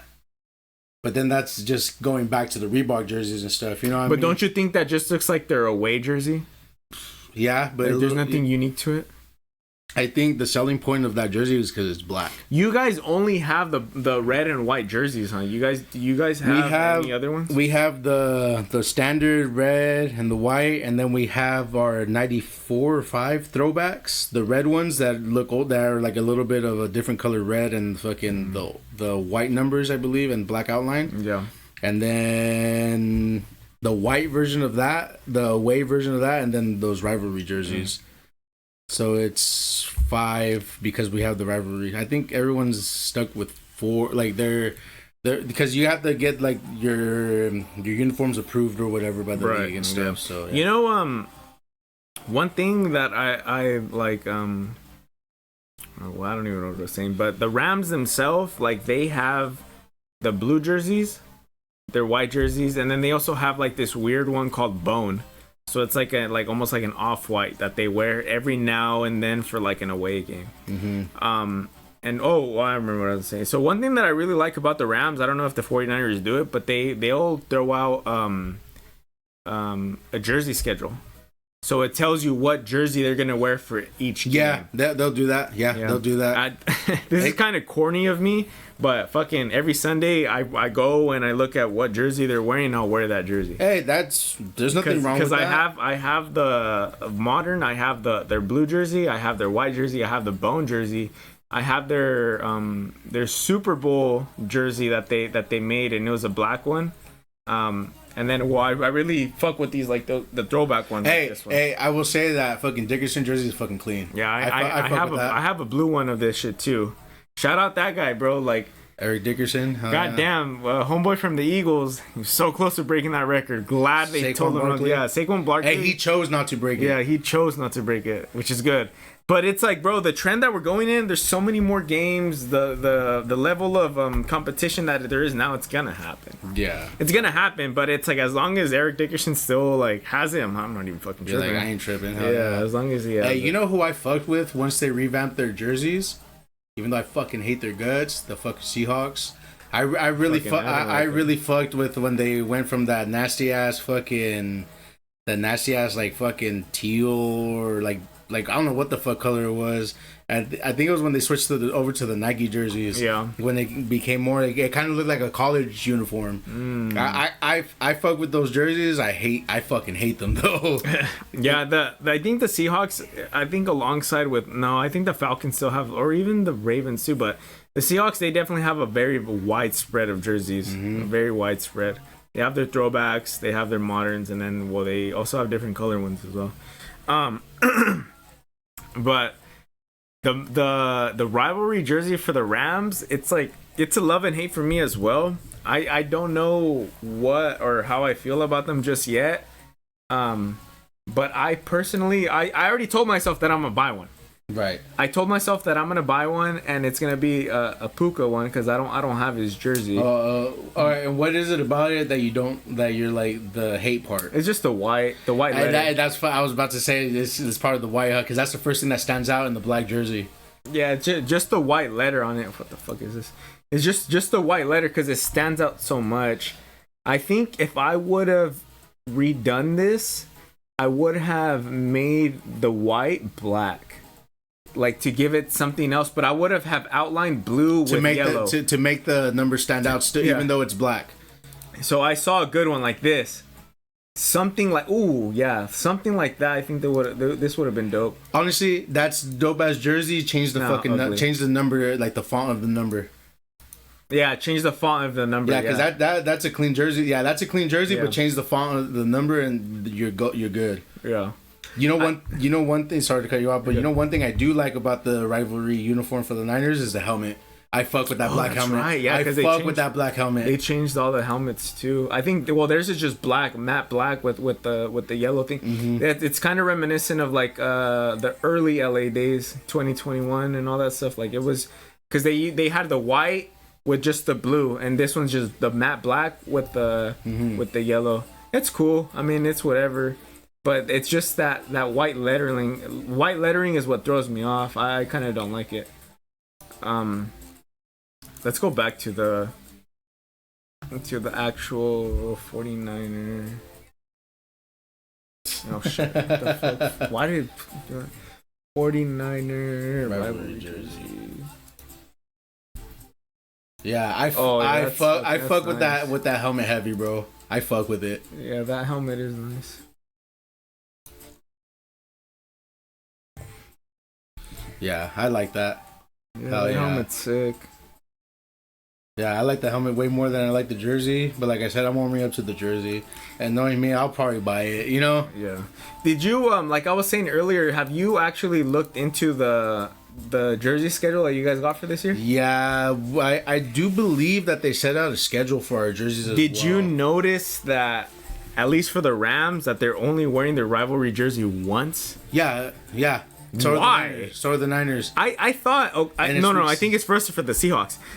But for me, what I thought was that we were gonna wear that jersey every time you guys came to our place. Right. So because obviously we're division rivals. So the 49ers, the Cardinals, the Seahawks, the Rams, they all play each other twice in the season. So you were expecting them to have an away version of the rivalry? Because that's how you would make... I thought that whenever we would play you guys at SoFi, we would throw on our rivalry jersey. You know?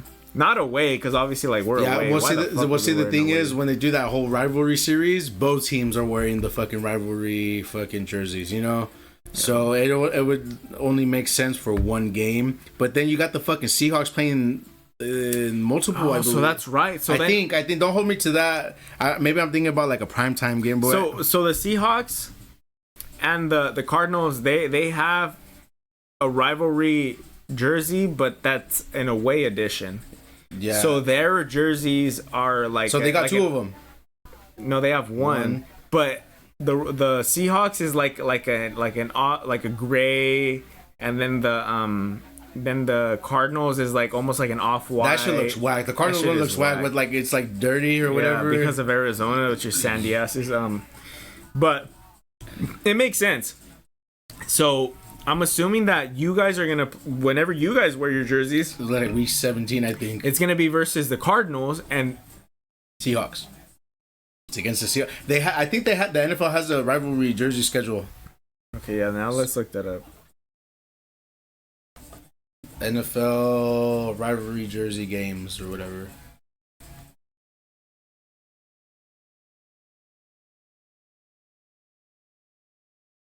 No, that's when they're gonna buy them.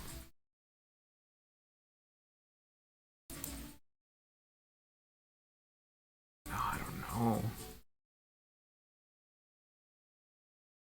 No, fuck. You know what? It's gonna. I don't think that they're gonna wear them whenever they play them then, or both teams are gonna wear them whenever they play them because watch, let me I'm gonna show you the Rams jersey schedule. So let me show you. Where's the I graphic? think it's just there's no graphic. So whatever, right here, rivalries midnight. Seahawks. It Week 11. Yeah, Seahawks. And it's like it would make sense for the Seahawks to wear it because they're a lighter color. So it's like it's contrasting. But it, like, let's say if this was versus the 49ers, why the fuck are we both gonna wear black jerseys? See, and that's why we don't play each other with those jerseys on. This is dumb. And that's why, In my opinion, I thought, or it should have been, in my opinion, that every time that the Rams play a division rival at home, they should wear it. So think about it. If you guys play us at Levi's, well, we'll just pull up in our regular white jerseys, and you guys will wear your guys' jerseys. but that kind of defeats the purpose of what they want to do with those jerseys. You know what I mean? Because they want both teams to wear the rivalry jerseys. Right. And well, I mean, I guess it gives the effect to the away team, but it doesn't take away the effect from you guys because you guys are hosting us. Yeah. Because we're gonna run that back nonetheless. Yeah. At SoFi when you guys come to play us. Yeah. Levi South, whatever. You said it. Dumbass fucking. Hey, bro, there's a lot more red in your guys' stands than there is fucking blue and yellow. That's true. And then plus, there's a lot of folks from the Central Valley and stuff that go down there because it's closer than. Well, even the same thing when Dallas. Whenever Dallas played the in Rams. Dallas. Oh, in at SoFi, whenever Dallas played the Rams in the preseason, I knew a bunch of fools that went out there, and I was looking at the stands. I'm like, "Fuck, bro, that shit's like all full of Cowboys too." But that blends in a little bit because they both have blue and white in their jerseys.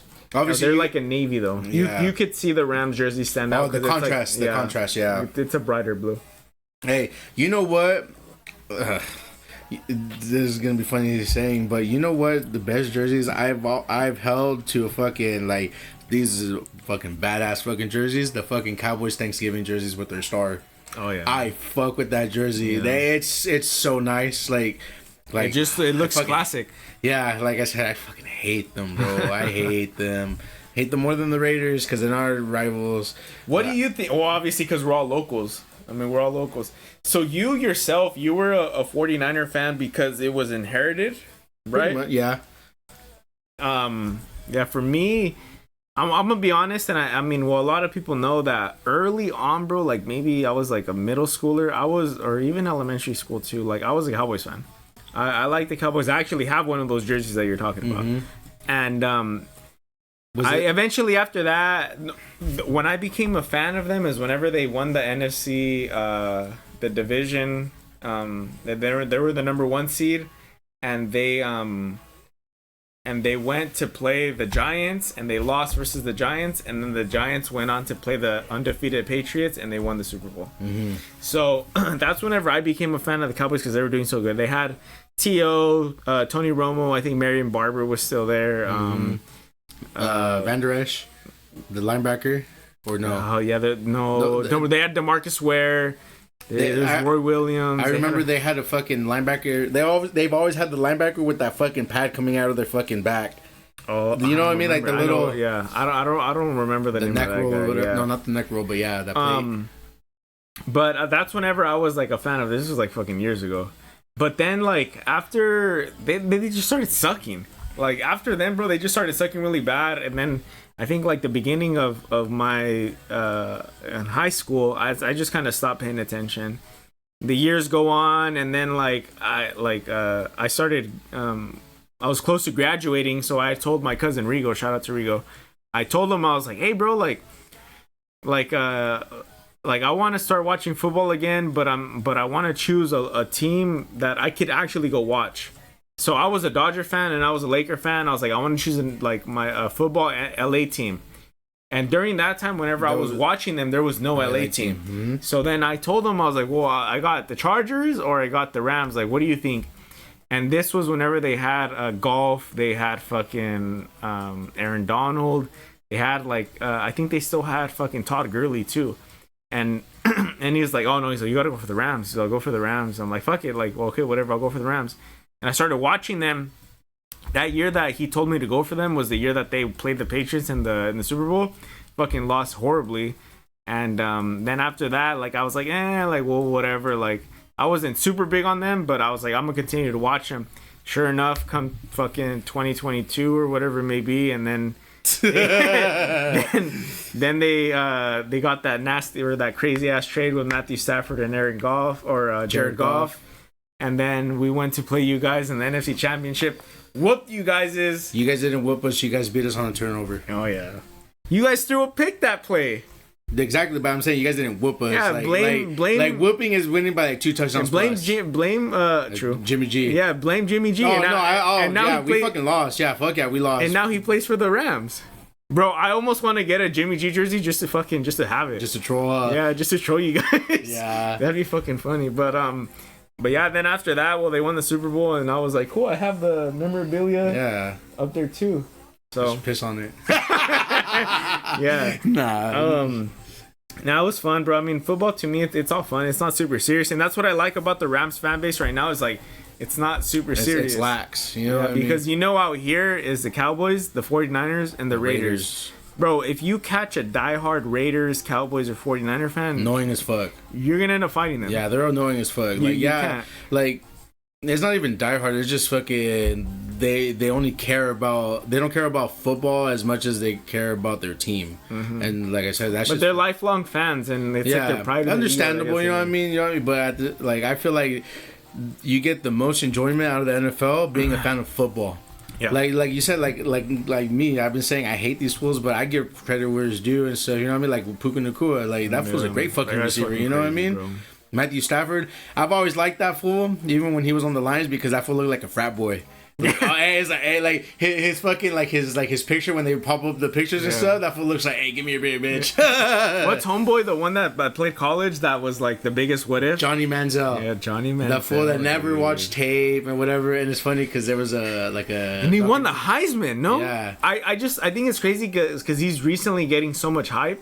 I've seen so much videos of him, and I'm just like, bro, who the fuck is this guy? I don't watch college like that. But they'd play him. I'm just like, who is this guy? But they said like he partied a lot. He didn't fucking care. Yeah, I think what brought him up was like that he was like a party guy. He was winning games. And Drake. But like when it comes to like playing, like what put him really up there is when they beat Alabama, bro. At the time, Alabama was a powerhouse, and these fools fucking back and forth, and this fool pulled out the fucking dub, bro. And I feel like that's what skyrocketed him up. It was like, oh look, this fool's Mr. Party Guy and fucking that, but he's still fucking winning games. Like he's still getting it done. The detriment to that is he stayed the party guy in the NFL, kind of, you know what I mean? Didn't take it serious. He did get drafted? Yeah, he got drafted. Oh, I didn't know that. He was a top pick, I believe. I think he went to the Browns because the Browns have always sucked, you know? I think, quote me, whatever.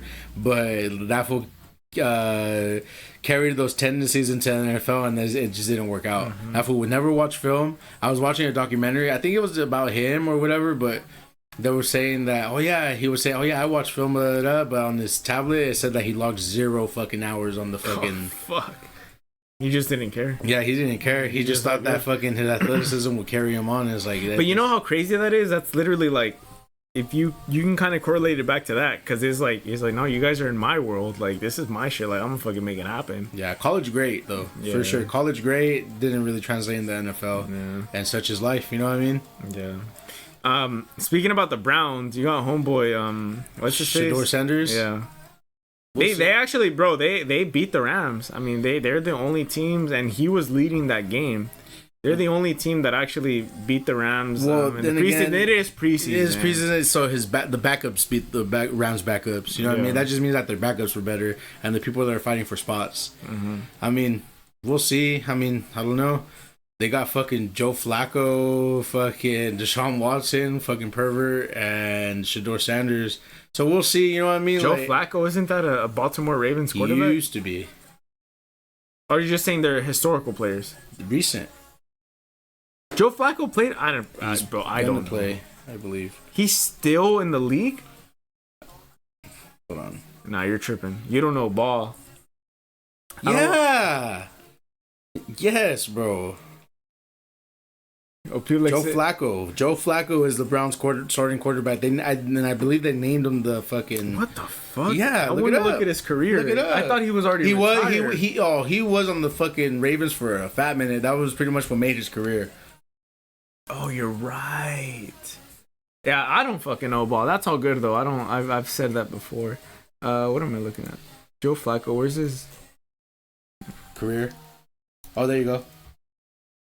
Go down. There you go. Baltimore. Then he went to the Jets, Eagles, Jets again, Cleveland, Indian, and now he's on the. He's back on Cleveland. Yes. Yeah, he played at Baltimore for a fat ass minute. Fuck yeah, that's pretty much what made his career. You know what I mean? That's what gave him his name. I didn't. Yeah, because I was gonna say, I didn't know Joe Flacco was still playing like that. Yeah. Veteran quarterback, like in the true sense, veteran. Yeah, that's like fucking Aaron Rodgers, the Matthew Stafford. That's fucking the older heads. Tom Brady before he retired. Yeah, and shit like that. So what do you think for the 49ers? Fuck, bro. It's homeboy. They said homeboy's hurt. He'll play. Christian McCaffrey? He'll play. And that's what fucking what I was gonna allude to, that that's your guys' biggest weapon, if bro. we can fucking stay healthy, that's the biggest fucking issue we have, is not staying healthy, bro. If we can stay healthy, we'll have a decent shot. But on offense, who else do you guys have though? I thought you guys released like all your guys' players. Like the receivers are very, aside from Brandon Ayuk, which is like the bigger name. It's like that we get a lot of flack because they're not star names and stuff. And fucking, we recently fucking restructured. Well, not restructured. Well, I guess whatever. Juwan Jennings, number 15. Fucking, because everyone was saying that he was holding out or whatever, but that fool had a calf injury. Mm-hmm. And you know how everyone's all speculating, oh, he's not happy. He wants more money. The Niners don't want to give it to him. Yeah. So pretty much, instead of making $12 million this year, he can potentially make 15 through incentives. So he pretty much restructured it by adding incentives to get paid more. Yeah. So in other words, it's a contract year again, you know. Yeah. And I feel like that's somebody we need to fucking pay. That fool's a fucking dog. Yeah. They call him third and Juwan for a reason, because third down comes, they'll fucking throw it and fucking he'll fucking pull it out. He'll catch it. Yeah. Bro, he was this close to being Super Bowl MVP. He had a fucking catching touchdown and he had a fucking passing touchdown for the Super Bowl. Yeah, the Super Bowl when we fucking lost. Yeah, yeah. We're like the fucking modern day Bills, except it's not back to back to back to back. Hey, bro. One thing about the Rams is like we don't lose Super Bowls, bro. I mean, we do actually, but. As of recent, if you guys can get to them. I think the Rams have only been to like 3 or 4. Yeah, but that's loser talk coming out of me. Oh, at least we made it. At least we made it. And like, yeah. It's just crazy, bro, because it's like the 49ers were prime at one point. Ever since Tony Montana. Oh, yeah, before that. I think they won in 95, 93, whatever. 93, I think, before I was whatever the fuck. Yeah. And that's when they had like a dynasty team or whatever. And fucking and I feel like that carries the Niners. That carried the Niners. The names themselves carried the Niners until they became great again, you know, because after Jim Harbaugh came in, that's when we started like the send up. Yeah. Right. So what's your prediction then for the 49ers? Like, if we can stay healthy, bro. Super Bowl? Fuck no. My bad. No, fuck. That's the biggest asterisk right there, staying healthy. But let's say you guys are healthy. You know what's crazy is like I think on DraftKings you guys are still like top 3 to win the Super Bowl healthy. I'm like, how? Look, bro, maybe this is the hater out of me, but I think Brock Purdy is overrated as fuck. I think he's over fucking. So what, you think this was a check down merchant looking for the fucking Bro, he just had a really good team. And whenever you guys made it to the Super Bowl, Christian McCaffrey was carrying the fuck out of that team. Whenever you think about, okay, so look. This is what I've been telling people. Me as a Rams fan, I told everybody if you guys would have had a Matthew Stafford, you guys would have won the Super Bowl. No fucking doubt. You guys would have won that Super Bowl. Not with our line. I feel like our line was the biggest thing. The reason why we went those 6 details I don't know about. The reason we went 6-11 last year, it was the injury bug that we got, but also the line, bro. Like That's another and that's why I can't really give you a clear cut, because it's like, how the fuck is our line gonna fucking hold up? You know what I mean? Because we've hit a lot of those games without Trent Williams, and that was the best left tackle in the league. That fool protects Purdy's back blind side. So it's like, fuck, like it comes down to if we can stay healthy and how the line's gonna hold up. Yeah. Because the line, it comes like when it comes to, obviously your receivers have to get open and whatnot. You know what I mean? You got to find the coverages to know when to throw it. But it comes down to having the time to be able to make all those reads. You got to fucking, you have like, your line is your bread and butter. That dictates the game. Because what's the fucking point if you always have people getting pressures or getting sacks? Well, no, you're right, because I think that's exactly what happened with the Rams after they won the Super Bowl, because we got rid of a lot of players and we just didn't have a line. Yeah, like after the year after we went to the Super Bowl and lost, we fucking the injury bug, and then our line, bro. It depends on that, to be honest. That makes sense. But I still don't think he's an elite level quarterback. He's like a B level, but I don't think he's like in like an A top tier elite level. Trust me, bro. I've seen, bro. So would you put him up there with the fucking the guy from the Chiefs? I'm fucking blowing blank. Mahomes, homeboy from the Eagles. Maybe not top 5, but top 10 for sure. That's what I think. I think I can see that. I think top 10, and probably towards the middle of that pack, if anything, not towards the bottom. Because, bro, I'm telling you, I inherited being a Niner fan. And there was a point, because I had homies that were Raider fans, but then they decided to do their own soul searching, and one ended up being a Vikings fan, the other one being a Saints fan. That's so random. Yeah, very random. Respectfully to your homies, but it's like very random. Yeah. When I think about like being a sports fan, it needs to come with reason. It needs to come with the local reason of like, bro, like if I want to, dude, I could go watch a game any fucking weekend that they're home. Realistically, LA is like what, 3 hours south. I could go watch them whenever. You know, I just think it's funny sometimes. I mean, it's all free will. Like whenever people from where we're from go for like some crazy ass teams and East Coast, not including the. You know who I'm talking about? Hey, but fucking Ed going fuck for the Patriots. I love you, but fuck the Patriots. For New England, who in the bro? He goes for Boston. And New England, like, got those people here, bro. When the fuck is he ever gonna go? Like, it's silly. This motherfucker, whenever he goes to, sorry Ed, I love you, but whenever he goes to the East Coast, he's only been there twice, and he's like over there, oh my god, glazing, like this is home. I'm like, well, fucking go live over there. Like, what the fuck? Nah, yeah. Shout out Ed, though, love that guy. Nah, I love Ed because I think me and him have MLB differences in the regards of like. The Dodgers and the Red Sox went to the World Series, I think like in 2022, and they beat us. So there's a little bit of tension there. But whenever, I think a couple years ago, I think the Rams had barely made the playoffs, and they played the Lions. And they were, I think, like the number 2 seed or some shit like that. I don't know. But they played the Lions, and it was like the, oh my god, the Jared Goff and Matthew Stafford game, yada yada yada, and they smoked us. But Ed, he stuck with me. He was like, bro, like I'm gonna go for the Rams for you, this and that. And I was like, fuck, bro, like that's a real homie right there. Yeah. So now I'm like, yeah. Well, when your team's not on there, you gotta hit the bandwagon, like someone's bandwagon. You know what I mean? Like when your team doesn't make playoffs. Yeah. Yeah. Fucking. Yeah, there's just those people that fucking, because there's some greatness to those teams, you know what I mean? The Celtics, the Red Sox. There is, and then maybe as a kid, like, or whenever, like, that's makes an impression on you, because you just want, obviously you want to support a team that wins and stuff, but there's also history. You can buy into the history as well. Do you watch baseball? No, I don't.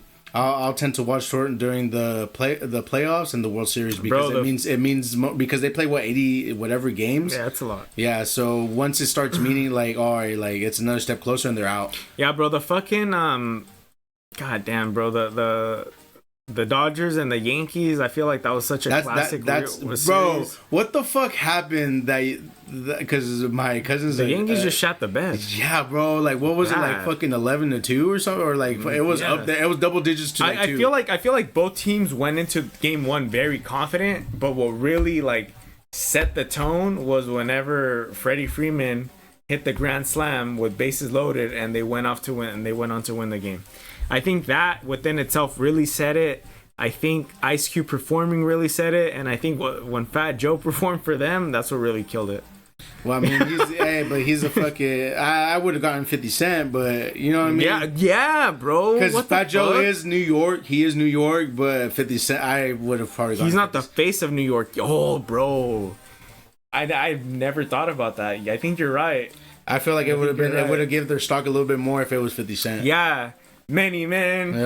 Damn. No, I think you're right, bro. Yeah, bro. It was a good series, but after that first game, I'm like, no. You know the game that they won the World Series? I think they were losing by like 3 or 4 points, like midway through the game. And like I remember I was like, nah, fuck this. Like I'm gonna go to bed. And yeah, I was already like dozing off, going to bed. I was on my phone. And then I started seeing the updates. They're like, oh, the Dodgers, they're tied right now, and I'm like, it's the 8th or 7th inning, and then I was like, what? And then I went to go watch it again, and then they fucking won, and I think they won the World Series after that. But yeah, it was fun, bro. I mean, I actually went to the parade, their festival, and all that shit. Like, oh, that's cool. Fuck yeah. If you see like on that memorabilia that I have right there, there's like the little confettis that are blue and white. That's from the. That's what's up, bro. Fuck yeah, that's cool. So whenever they did the whole confetti stuff, like I'm like, give me a blue one, give me a white one, and put it in my pocket. And now I just put them there. That's awesome, bro. Fuck so, yeah. Yeah, I'm glad you were able to experience that, but fuck them. Yeah. But going back to football, I think the Rams are going to be contenders this year. Yeah, see, yeah. I think the Rams are going to be contenders. I feel like that would be my answer for the Niners. We'll be contenders with the asterisk of can we stay healthy.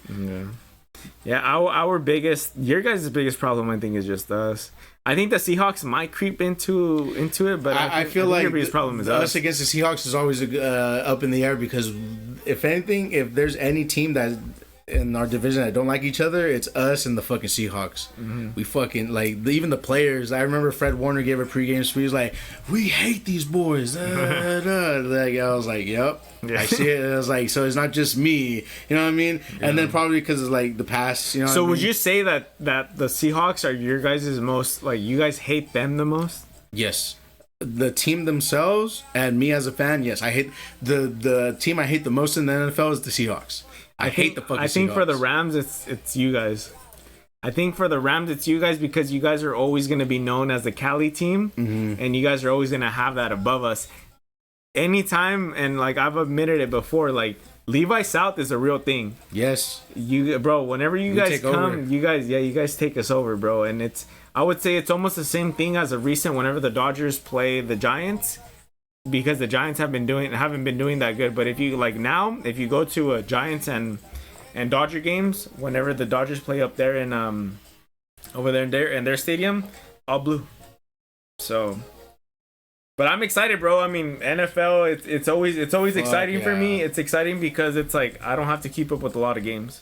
You know what I mean? It's so it's so easy. And I don't play fantasy. Fuck that. Fuck that. So I'm a very big proponent of like I don't do fantasy or any fantasy things, and then I don't do gambling because I like to watch the games for what it is. Who's better than what team? I don't want to fucking watch a game and say like, oh, more rushing yards. Oh, fuck. He didn't get it. But I'm like, but you guys won the game. I'm like, well, I didn't get my fucking rushing yards. Like, okay, see, hey, I'll throw in my price picks like during the season. That's the only time I ever really bet is during the season. I used to bet on UFC, but it's way too volatile. You can't, you know what I mean? Like the over/under on punches, significant strikes and stuff. That's like, I'm cool. Yeah. I have more of an idea of what my team can do when it comes to that. So I have a little bit more confidence. Another one you get. Fucking, you're dry too, buddy. Okay. Say less. Yeah, I feel like the Niners. I have more of an idea of what can happen, so I'll gladly bet those $20. And yeah, I'll have some stress about it, but say. I'm okay with losing my parlay even though we win.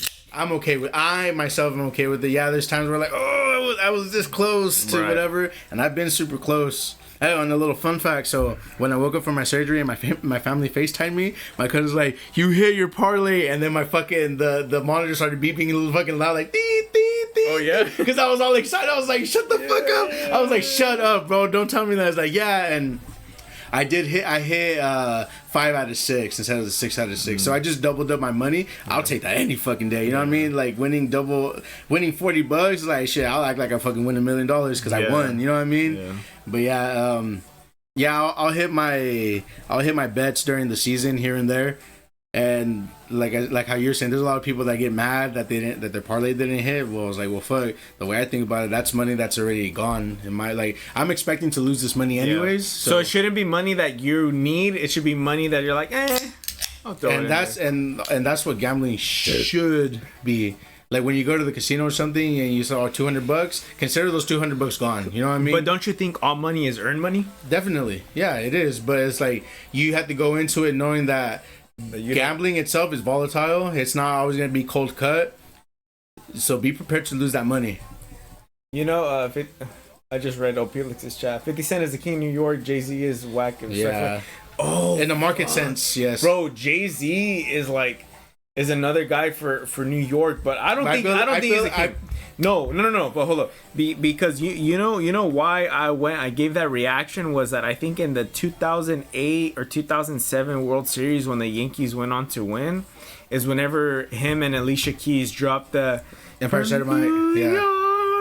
Bro, banger. That song's a banger. That song's a banger. And then they performed that piece for the. I'm gonna show it, bro. Like yeah. I pull that up. I'm not a New York fan, but I could definitely watch that shit anytime. Fuck yeah. Hey, if it's good, it's good, bro. Yeah.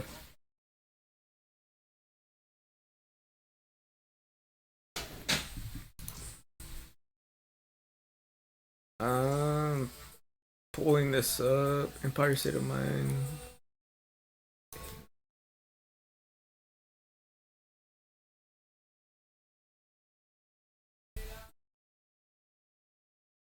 Oh yeah, so it's right here. So it's the date is October 29, 2009. Fuck. The fucking playoffs for the MLB is already gonna start, guys. I just fucking realized that. Damn. But yeah, so when they performed, it was in October 29, 2009. So I'm gonna wait for Simba whenever he comes back, and then I'll go ahead and play it. But a side story for you guys is like I remember being a kid and watching this shit when it happened, and I was like, oh dude, like what the fuck, like they're actually gonna play that song, and it just like it fit perfectly. I wasn't a big New Yorker. I'm from fucking California, right? But watching this, I think anybody could respect that hometown feel of like, oh, these guys are fucking putting on for all of us, right? So that's one thing that I can appreciate is like any pride that comes from where you're from. So let's just wait for Simba. That fool's taking a fat ass shit probably. Let's Bush Light. How much percent does Bush Light have? Low. Shit, let me see if I can find it. It's low. That's why I like these. I can kick back and fucking pound these, bro. So fucking whenever I stream, you're like, bro, I'm fucking like 40 beers in and shit like 40 that. beers All right, in. it's my turn. Handle. My turn. I need to go fucking handle it. 4.1. So it's on the low end.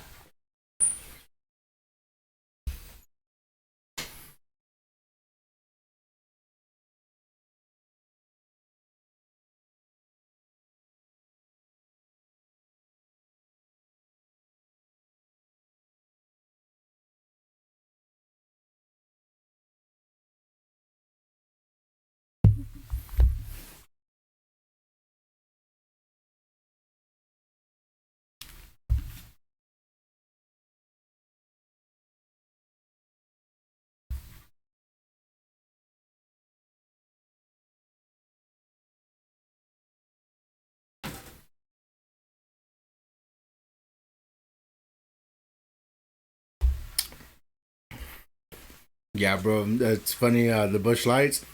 If I did something, I got influenced to drink because there's this podcast I listen to and like happy hour hangouts. that too.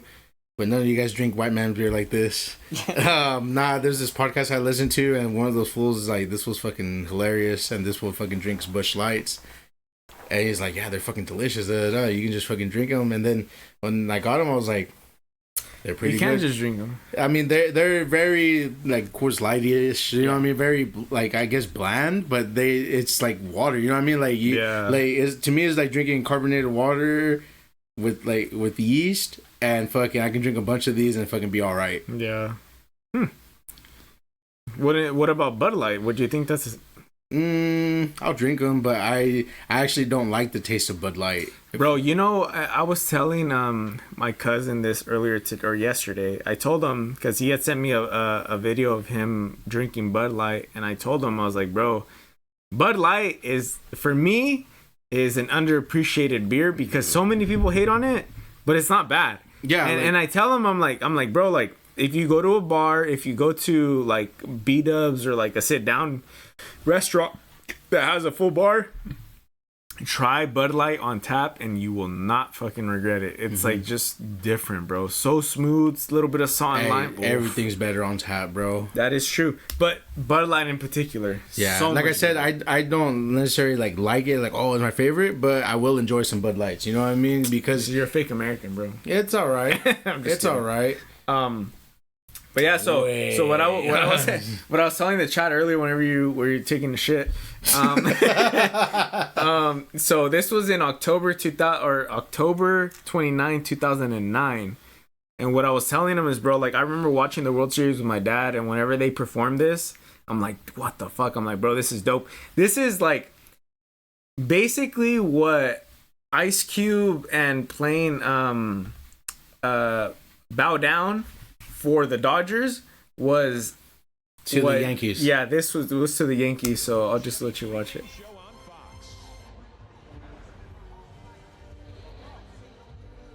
It is a clear, crisp night in the Bronx. The perfect weather for late October baseball. In Game 1 of the World Series, Cliff Lee silence New York's big. Oh, this is low. I was like, why the fuck is it so low? But it's the audio itself. It's low. Yeah.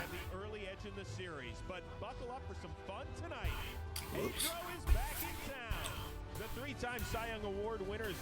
Jeter? Yeah, bro. Hey, you know what's crazy? I think this was already after A-Rod though.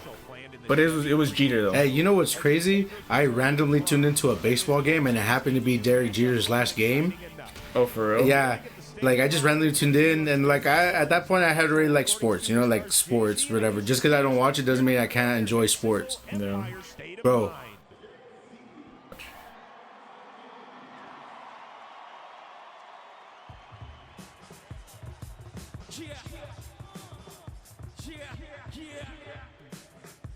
For the record, though, I think Jay-Z is overrated and he's just overly glorified. I don't think he's a good rapper for shit.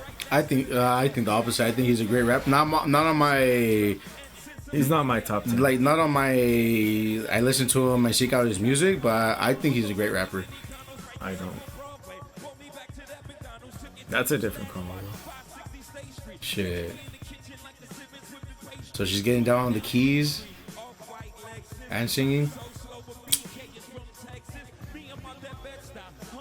That's a dope fucking graphic on the piano. Yeah. It's like the skyline. Huh? Mm-hmm.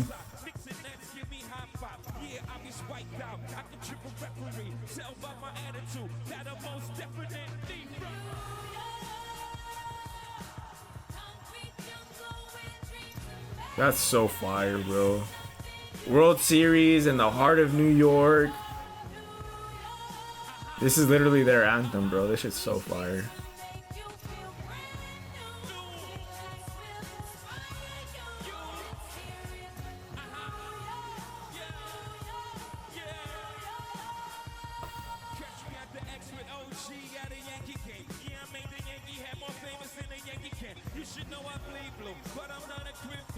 Hey, what do you mean she had both hands free and the piano still playing? Damn!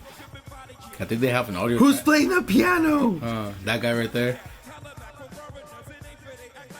Bro, they got a whole grupo. What are you talking about? Yeah, exactly. So basically, Ding ding ding ding ding ding ding ding ding ding ding.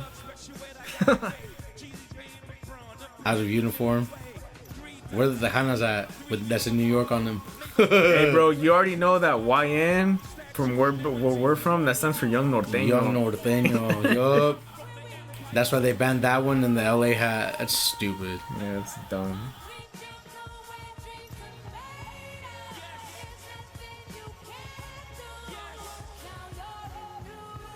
Have you ever been to a baseball game? Yeah, I've been to a Dodgers game. I forgot who they played. That shit was fun.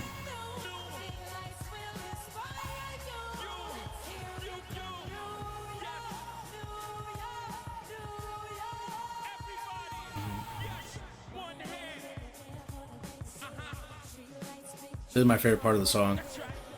Yeah, exactly. When Yeah. Jay-Z's not singing. Mine too. That part right there, where she hits those notes. Yeah. Fuck, camcorders. Fuck. Bro, where's my shit at? Nah, bro, but this Nah, I was- got 90s style. That's but like 2010. Yeah, but that's the technology from then. You know what I mean? Like, you had to be a baller to have that. Bro, it's you know what's crazy is like most recently, like 2010 style videography has started becoming a trend. They already classified that as vintage. So the OG little digital camcorders that you pull in your pocket, Those are those are vintage. fucking worth something now. I actually got one. I think I actually already got it. It was supposed to come in today. I need to check my eBay order. But I had gotten one, bro, and they're damn near going like retail for what they were bought for. Right. Because it gives that like OG 2010 like Without having to put a filter to make it look like that. Yeah. And it's like, I mean, it's shit quality, but it's like it gives it that feel. That's the shit that they want. That's what they're going for. Like, bro, you get down when you get your vintage, bro. Oh, the videos and shit, Fuck bro. yeah. Well, it's because you gotta find a way, dude. And it's like You started your business to spend VHS time on the things style you has love. always been a trend, Not even That's before. why we yeah. offer business checking, payments, and lending all in one place. blaring You're in good the at business, ears. we're good My bad, at chat. business My bad. banking. Wells Fargo. Stop it. Let me bring this back down.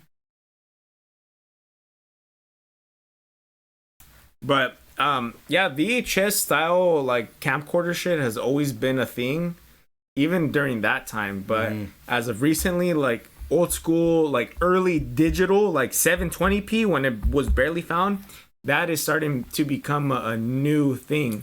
And what where it had stemmed for me was that I follow you're gonna invite me to the Dodger game. I've never been in one. Fuck, bro, I haven't been to a Dodger game at all this year, driver bro. semi up there, bro. Yeah. So what had stemmed some inspiration for me wanting to get one of those 2010 like OG camera style shit or little videos and stuff, or the cameras, is that I saw that whenever The Weeknd was performing at SoFi, one of the people that worked for SoFi, they made a whole little video edit with one of those cameras, and it said, you're going to a Weeknd concert in 2025 and you have a 2010 digital camera.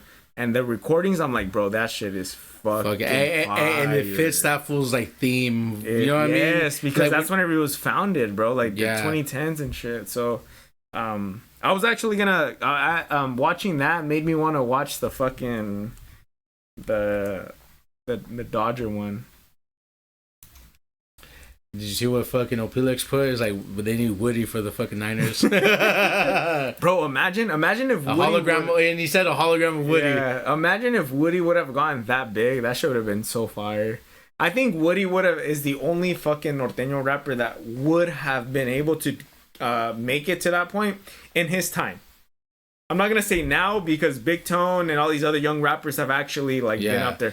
Bro, I'll show you off stream too. I'm not even trying to get into that gang affiliation shit, but there's a lot of norteño rappers from even Washington, bro, that I'm like, these guys are fucking tough. They can dude. get down, They yeah. get down, dude. And you're going strictly off of bars, not what the fuck they. I go with the sound. Yeah, because overall the sound. Because I remember how you fuck with Tommy Guns or whatever, Yeah. like his music. Well, okay, you know what, bro? Let's actually base it off of that spectrum. I know you're more about bars. I'm more about like just a sound. I've learned to like sound because I in a sense, and you know what taught me that? Mumble rap. Yeah. You know, like remember how mumble rap was like when it first became a thing, like the Migos and all that shit, like when they did the triplet flow and all that. I was like, you know what? I need to look at some fucking new shit too, because fucking like the bars are cool and stuff like that, but there's not many people that are like what I like, you know what I mean, like that are like that. Like J. Cole and Kendrick. Yeah, again, that's what, like I said, like I was a Cole fan first, then Kendrick, but those fools fucking spit bars and they had good, they had like good production and stuff. You know what I mean? So that's why I was. But then nowadays it's all production, bro. Yeah, it's all production. Make So yeah. noise and throw up your dubs for the West Coast Bro, this shit was so fire, bro. So fire. You know what? Side note, is that whenever I watch or whenever I went to the celebration that they had, he was out there and he performed everything. That's when Dave Roberts, I don't know if you saw the meme where like he was supposedly like fucking dropping his ass in front of Ice Cube. I was there. I have that shit on my phone, like recording out, and then I recorded. I was like, what the fuck did I just see? Like, what the fuck? Dave Roberts is on some shit. Those are boys being boys, bro. They were all drunk, bro. That whole team was faded. Well deserved, though. Yeah.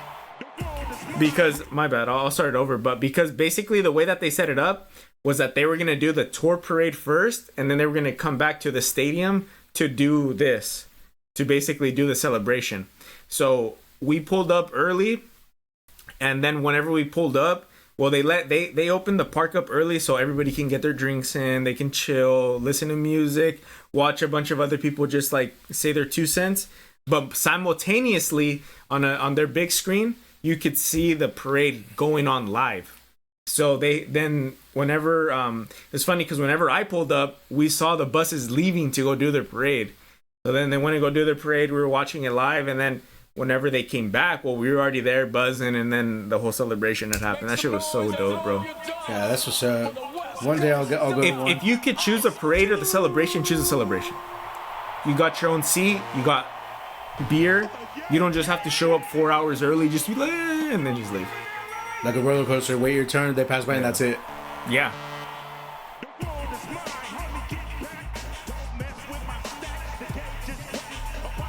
You know what's crazy is like, this isn't even his most popular song, but this song fits. Yeah, hell yeah. What they were saying, bro. Ice Cube is definitely he's a Mount Rushmore. Yeah, fuck yeah, West Coast Mount Rushmore. Yeah, West Coast Mount Rushmore, no doubt.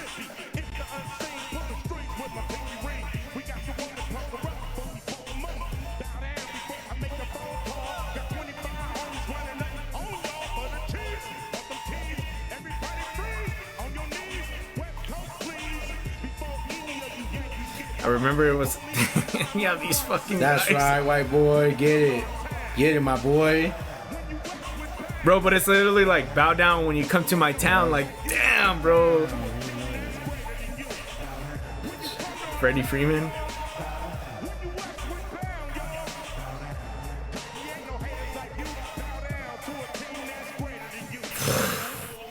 And he was pointing at the fucking at the dugout of the Yankees. Bro, I'm getting goosebumps just listening to this shit, bro. I would have been like if I would have had taken my lady to that, I was like, I'm just here for Ice Cube.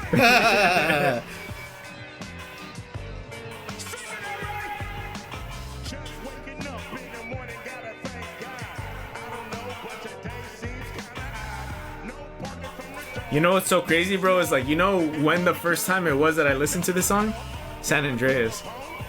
That makes sense. That makes a lot of sense. Hey, bro, San Andreas had a dope ass fucking all Radio them, West bro. or whatever, Radio Los Santos. Yeah. I think my favorite song off of that radio station was Nothing But a G Thing with Snoop Dogg and Dr. Dre. That song was fire.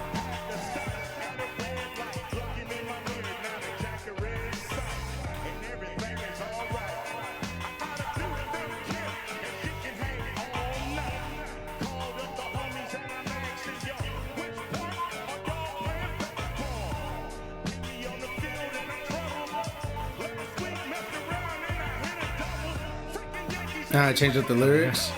He's slick with it. Yeah. Hey, you know what? What we lost when we switched over to smartphones with cameras and stuff? The flashes in the crowd. Oh, true. Yeah. It used to be a thing for the Super Bowl. They would have like that was like what like the first. That's why they started putting on bracelets on everybody. Yeah. Because you're like to mimic this, it. Yeah. Not the same, but yes. Hey, those things are a trip. Those things are cool. Oh, well, whenever you want to go see Kendrick, I'm sure you saw it. Right at SoFi? Yes. They didn't give him bracelets? I don't think so. Where they gave us the bracelets was that Peso Pluma show in Vegas. Damn, but that's an arena show. They did it for that. And it worked. That shit was dope. Fire.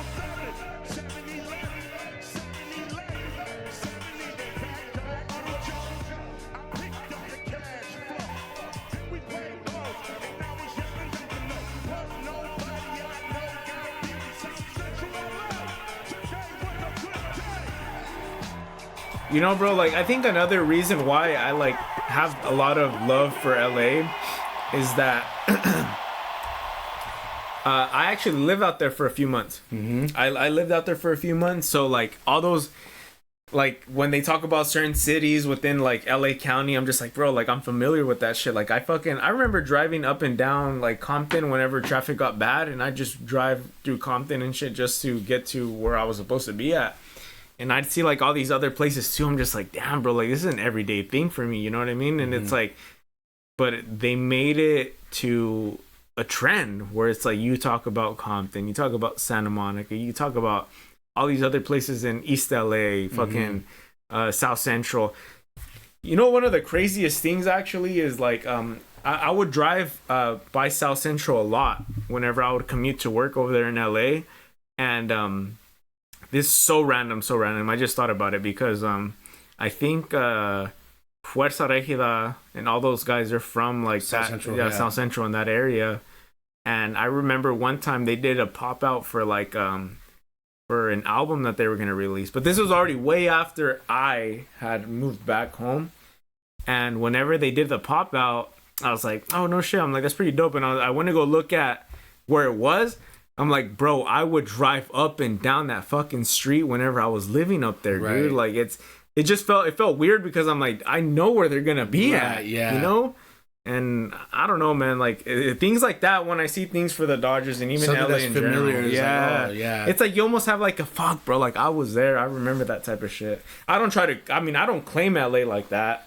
yeah. But you know, we it's have like, love for LA, I have love for LA because I mean I did call LA home for a couple months and shit. Yeah. But it's enough time for somebody to really learn LA and shit. And whenever I lived out there, it was right after Nipsey Hussle had passed away, and it was during the whole it was during the whole Kawhi Leonard potentially coming to the Lakers and all that shit. They put up billboards for all that shit, dude. It was fucking crazy. It didn't happen. Yeah, and it didn't happen. Fucking yeah, I think scientifically there's actually beat listeners and lyric listeners. I feel like I've transitioned to a little bit of both. Because if it sounds good, cool. But if the motherfucker's spitting, you know what I mean? Then I was like, all right, cool. I think for me, bro, I've always been a beat listener.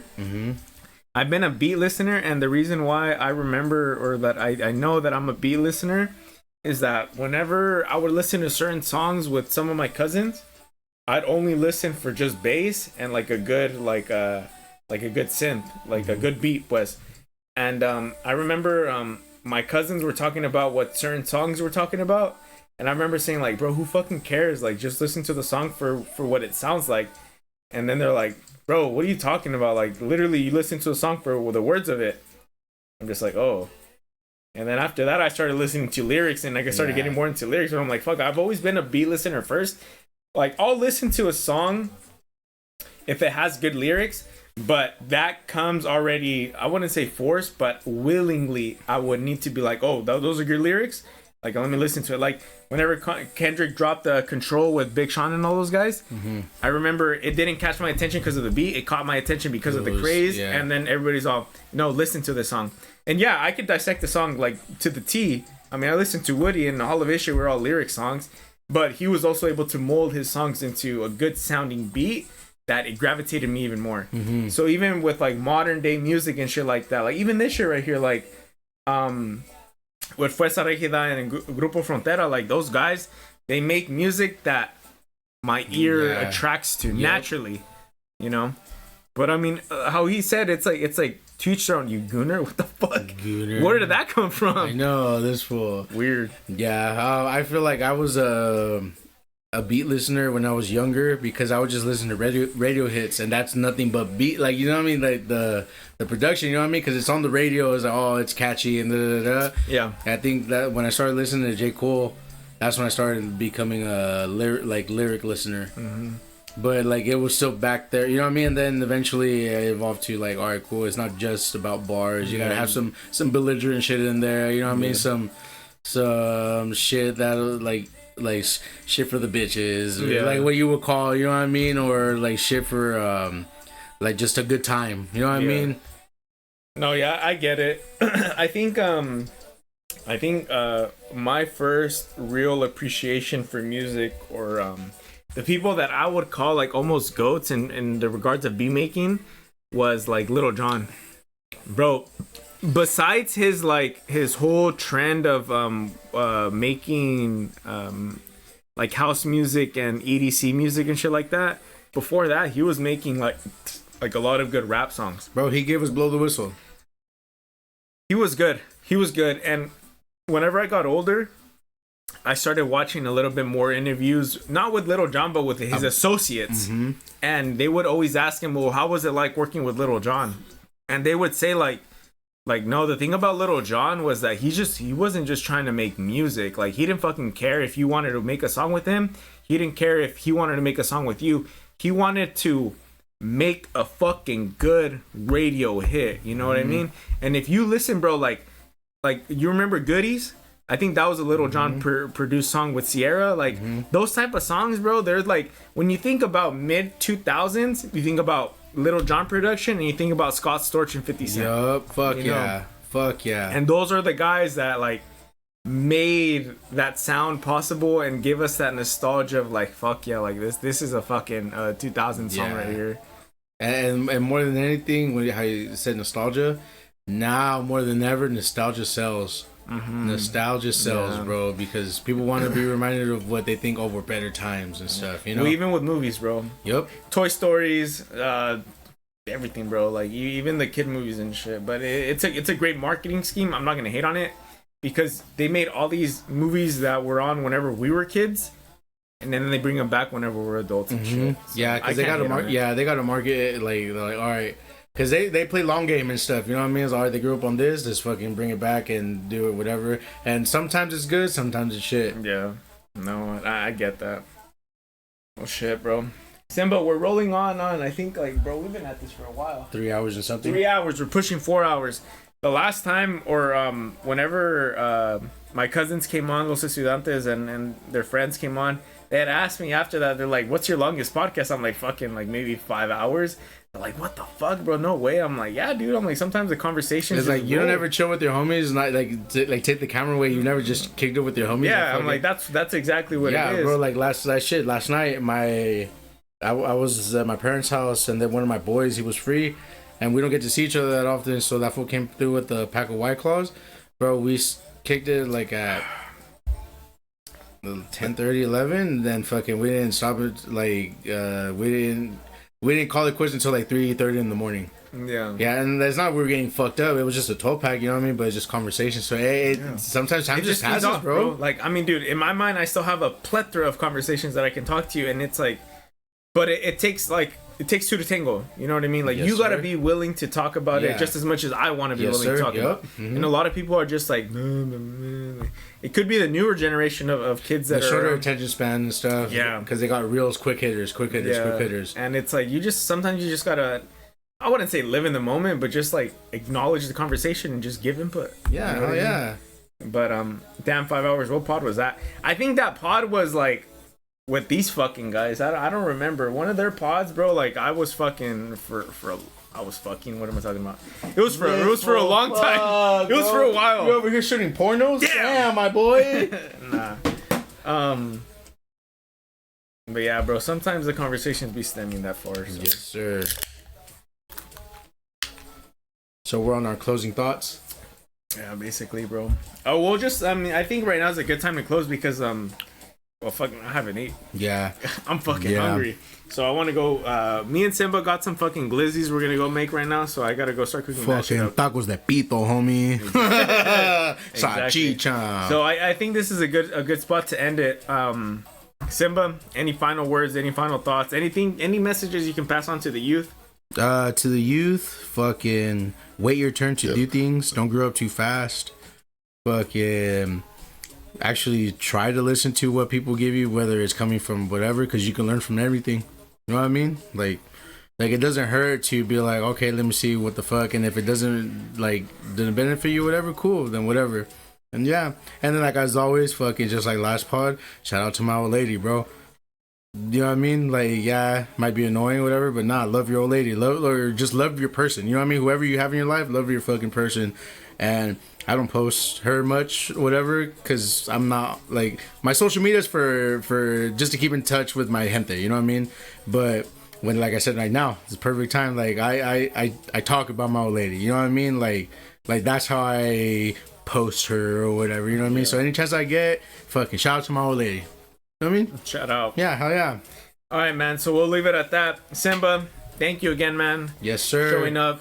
You are welcome on this podcast each and every time, bro. I mean, you're the one that hit me up. And even to all of my other homies that are listening to, like, you guys are welcome each and every time. Like, I don't have filters or anything like that. Just as long as you're willing to bring a good conversation, Yep. I'm willing to have you guys on. So, yeah, guys. Catch you guys on the next one. Until then, peace and chicken grease. We are out. Hope everybody has a good night. See you guys in the next episode.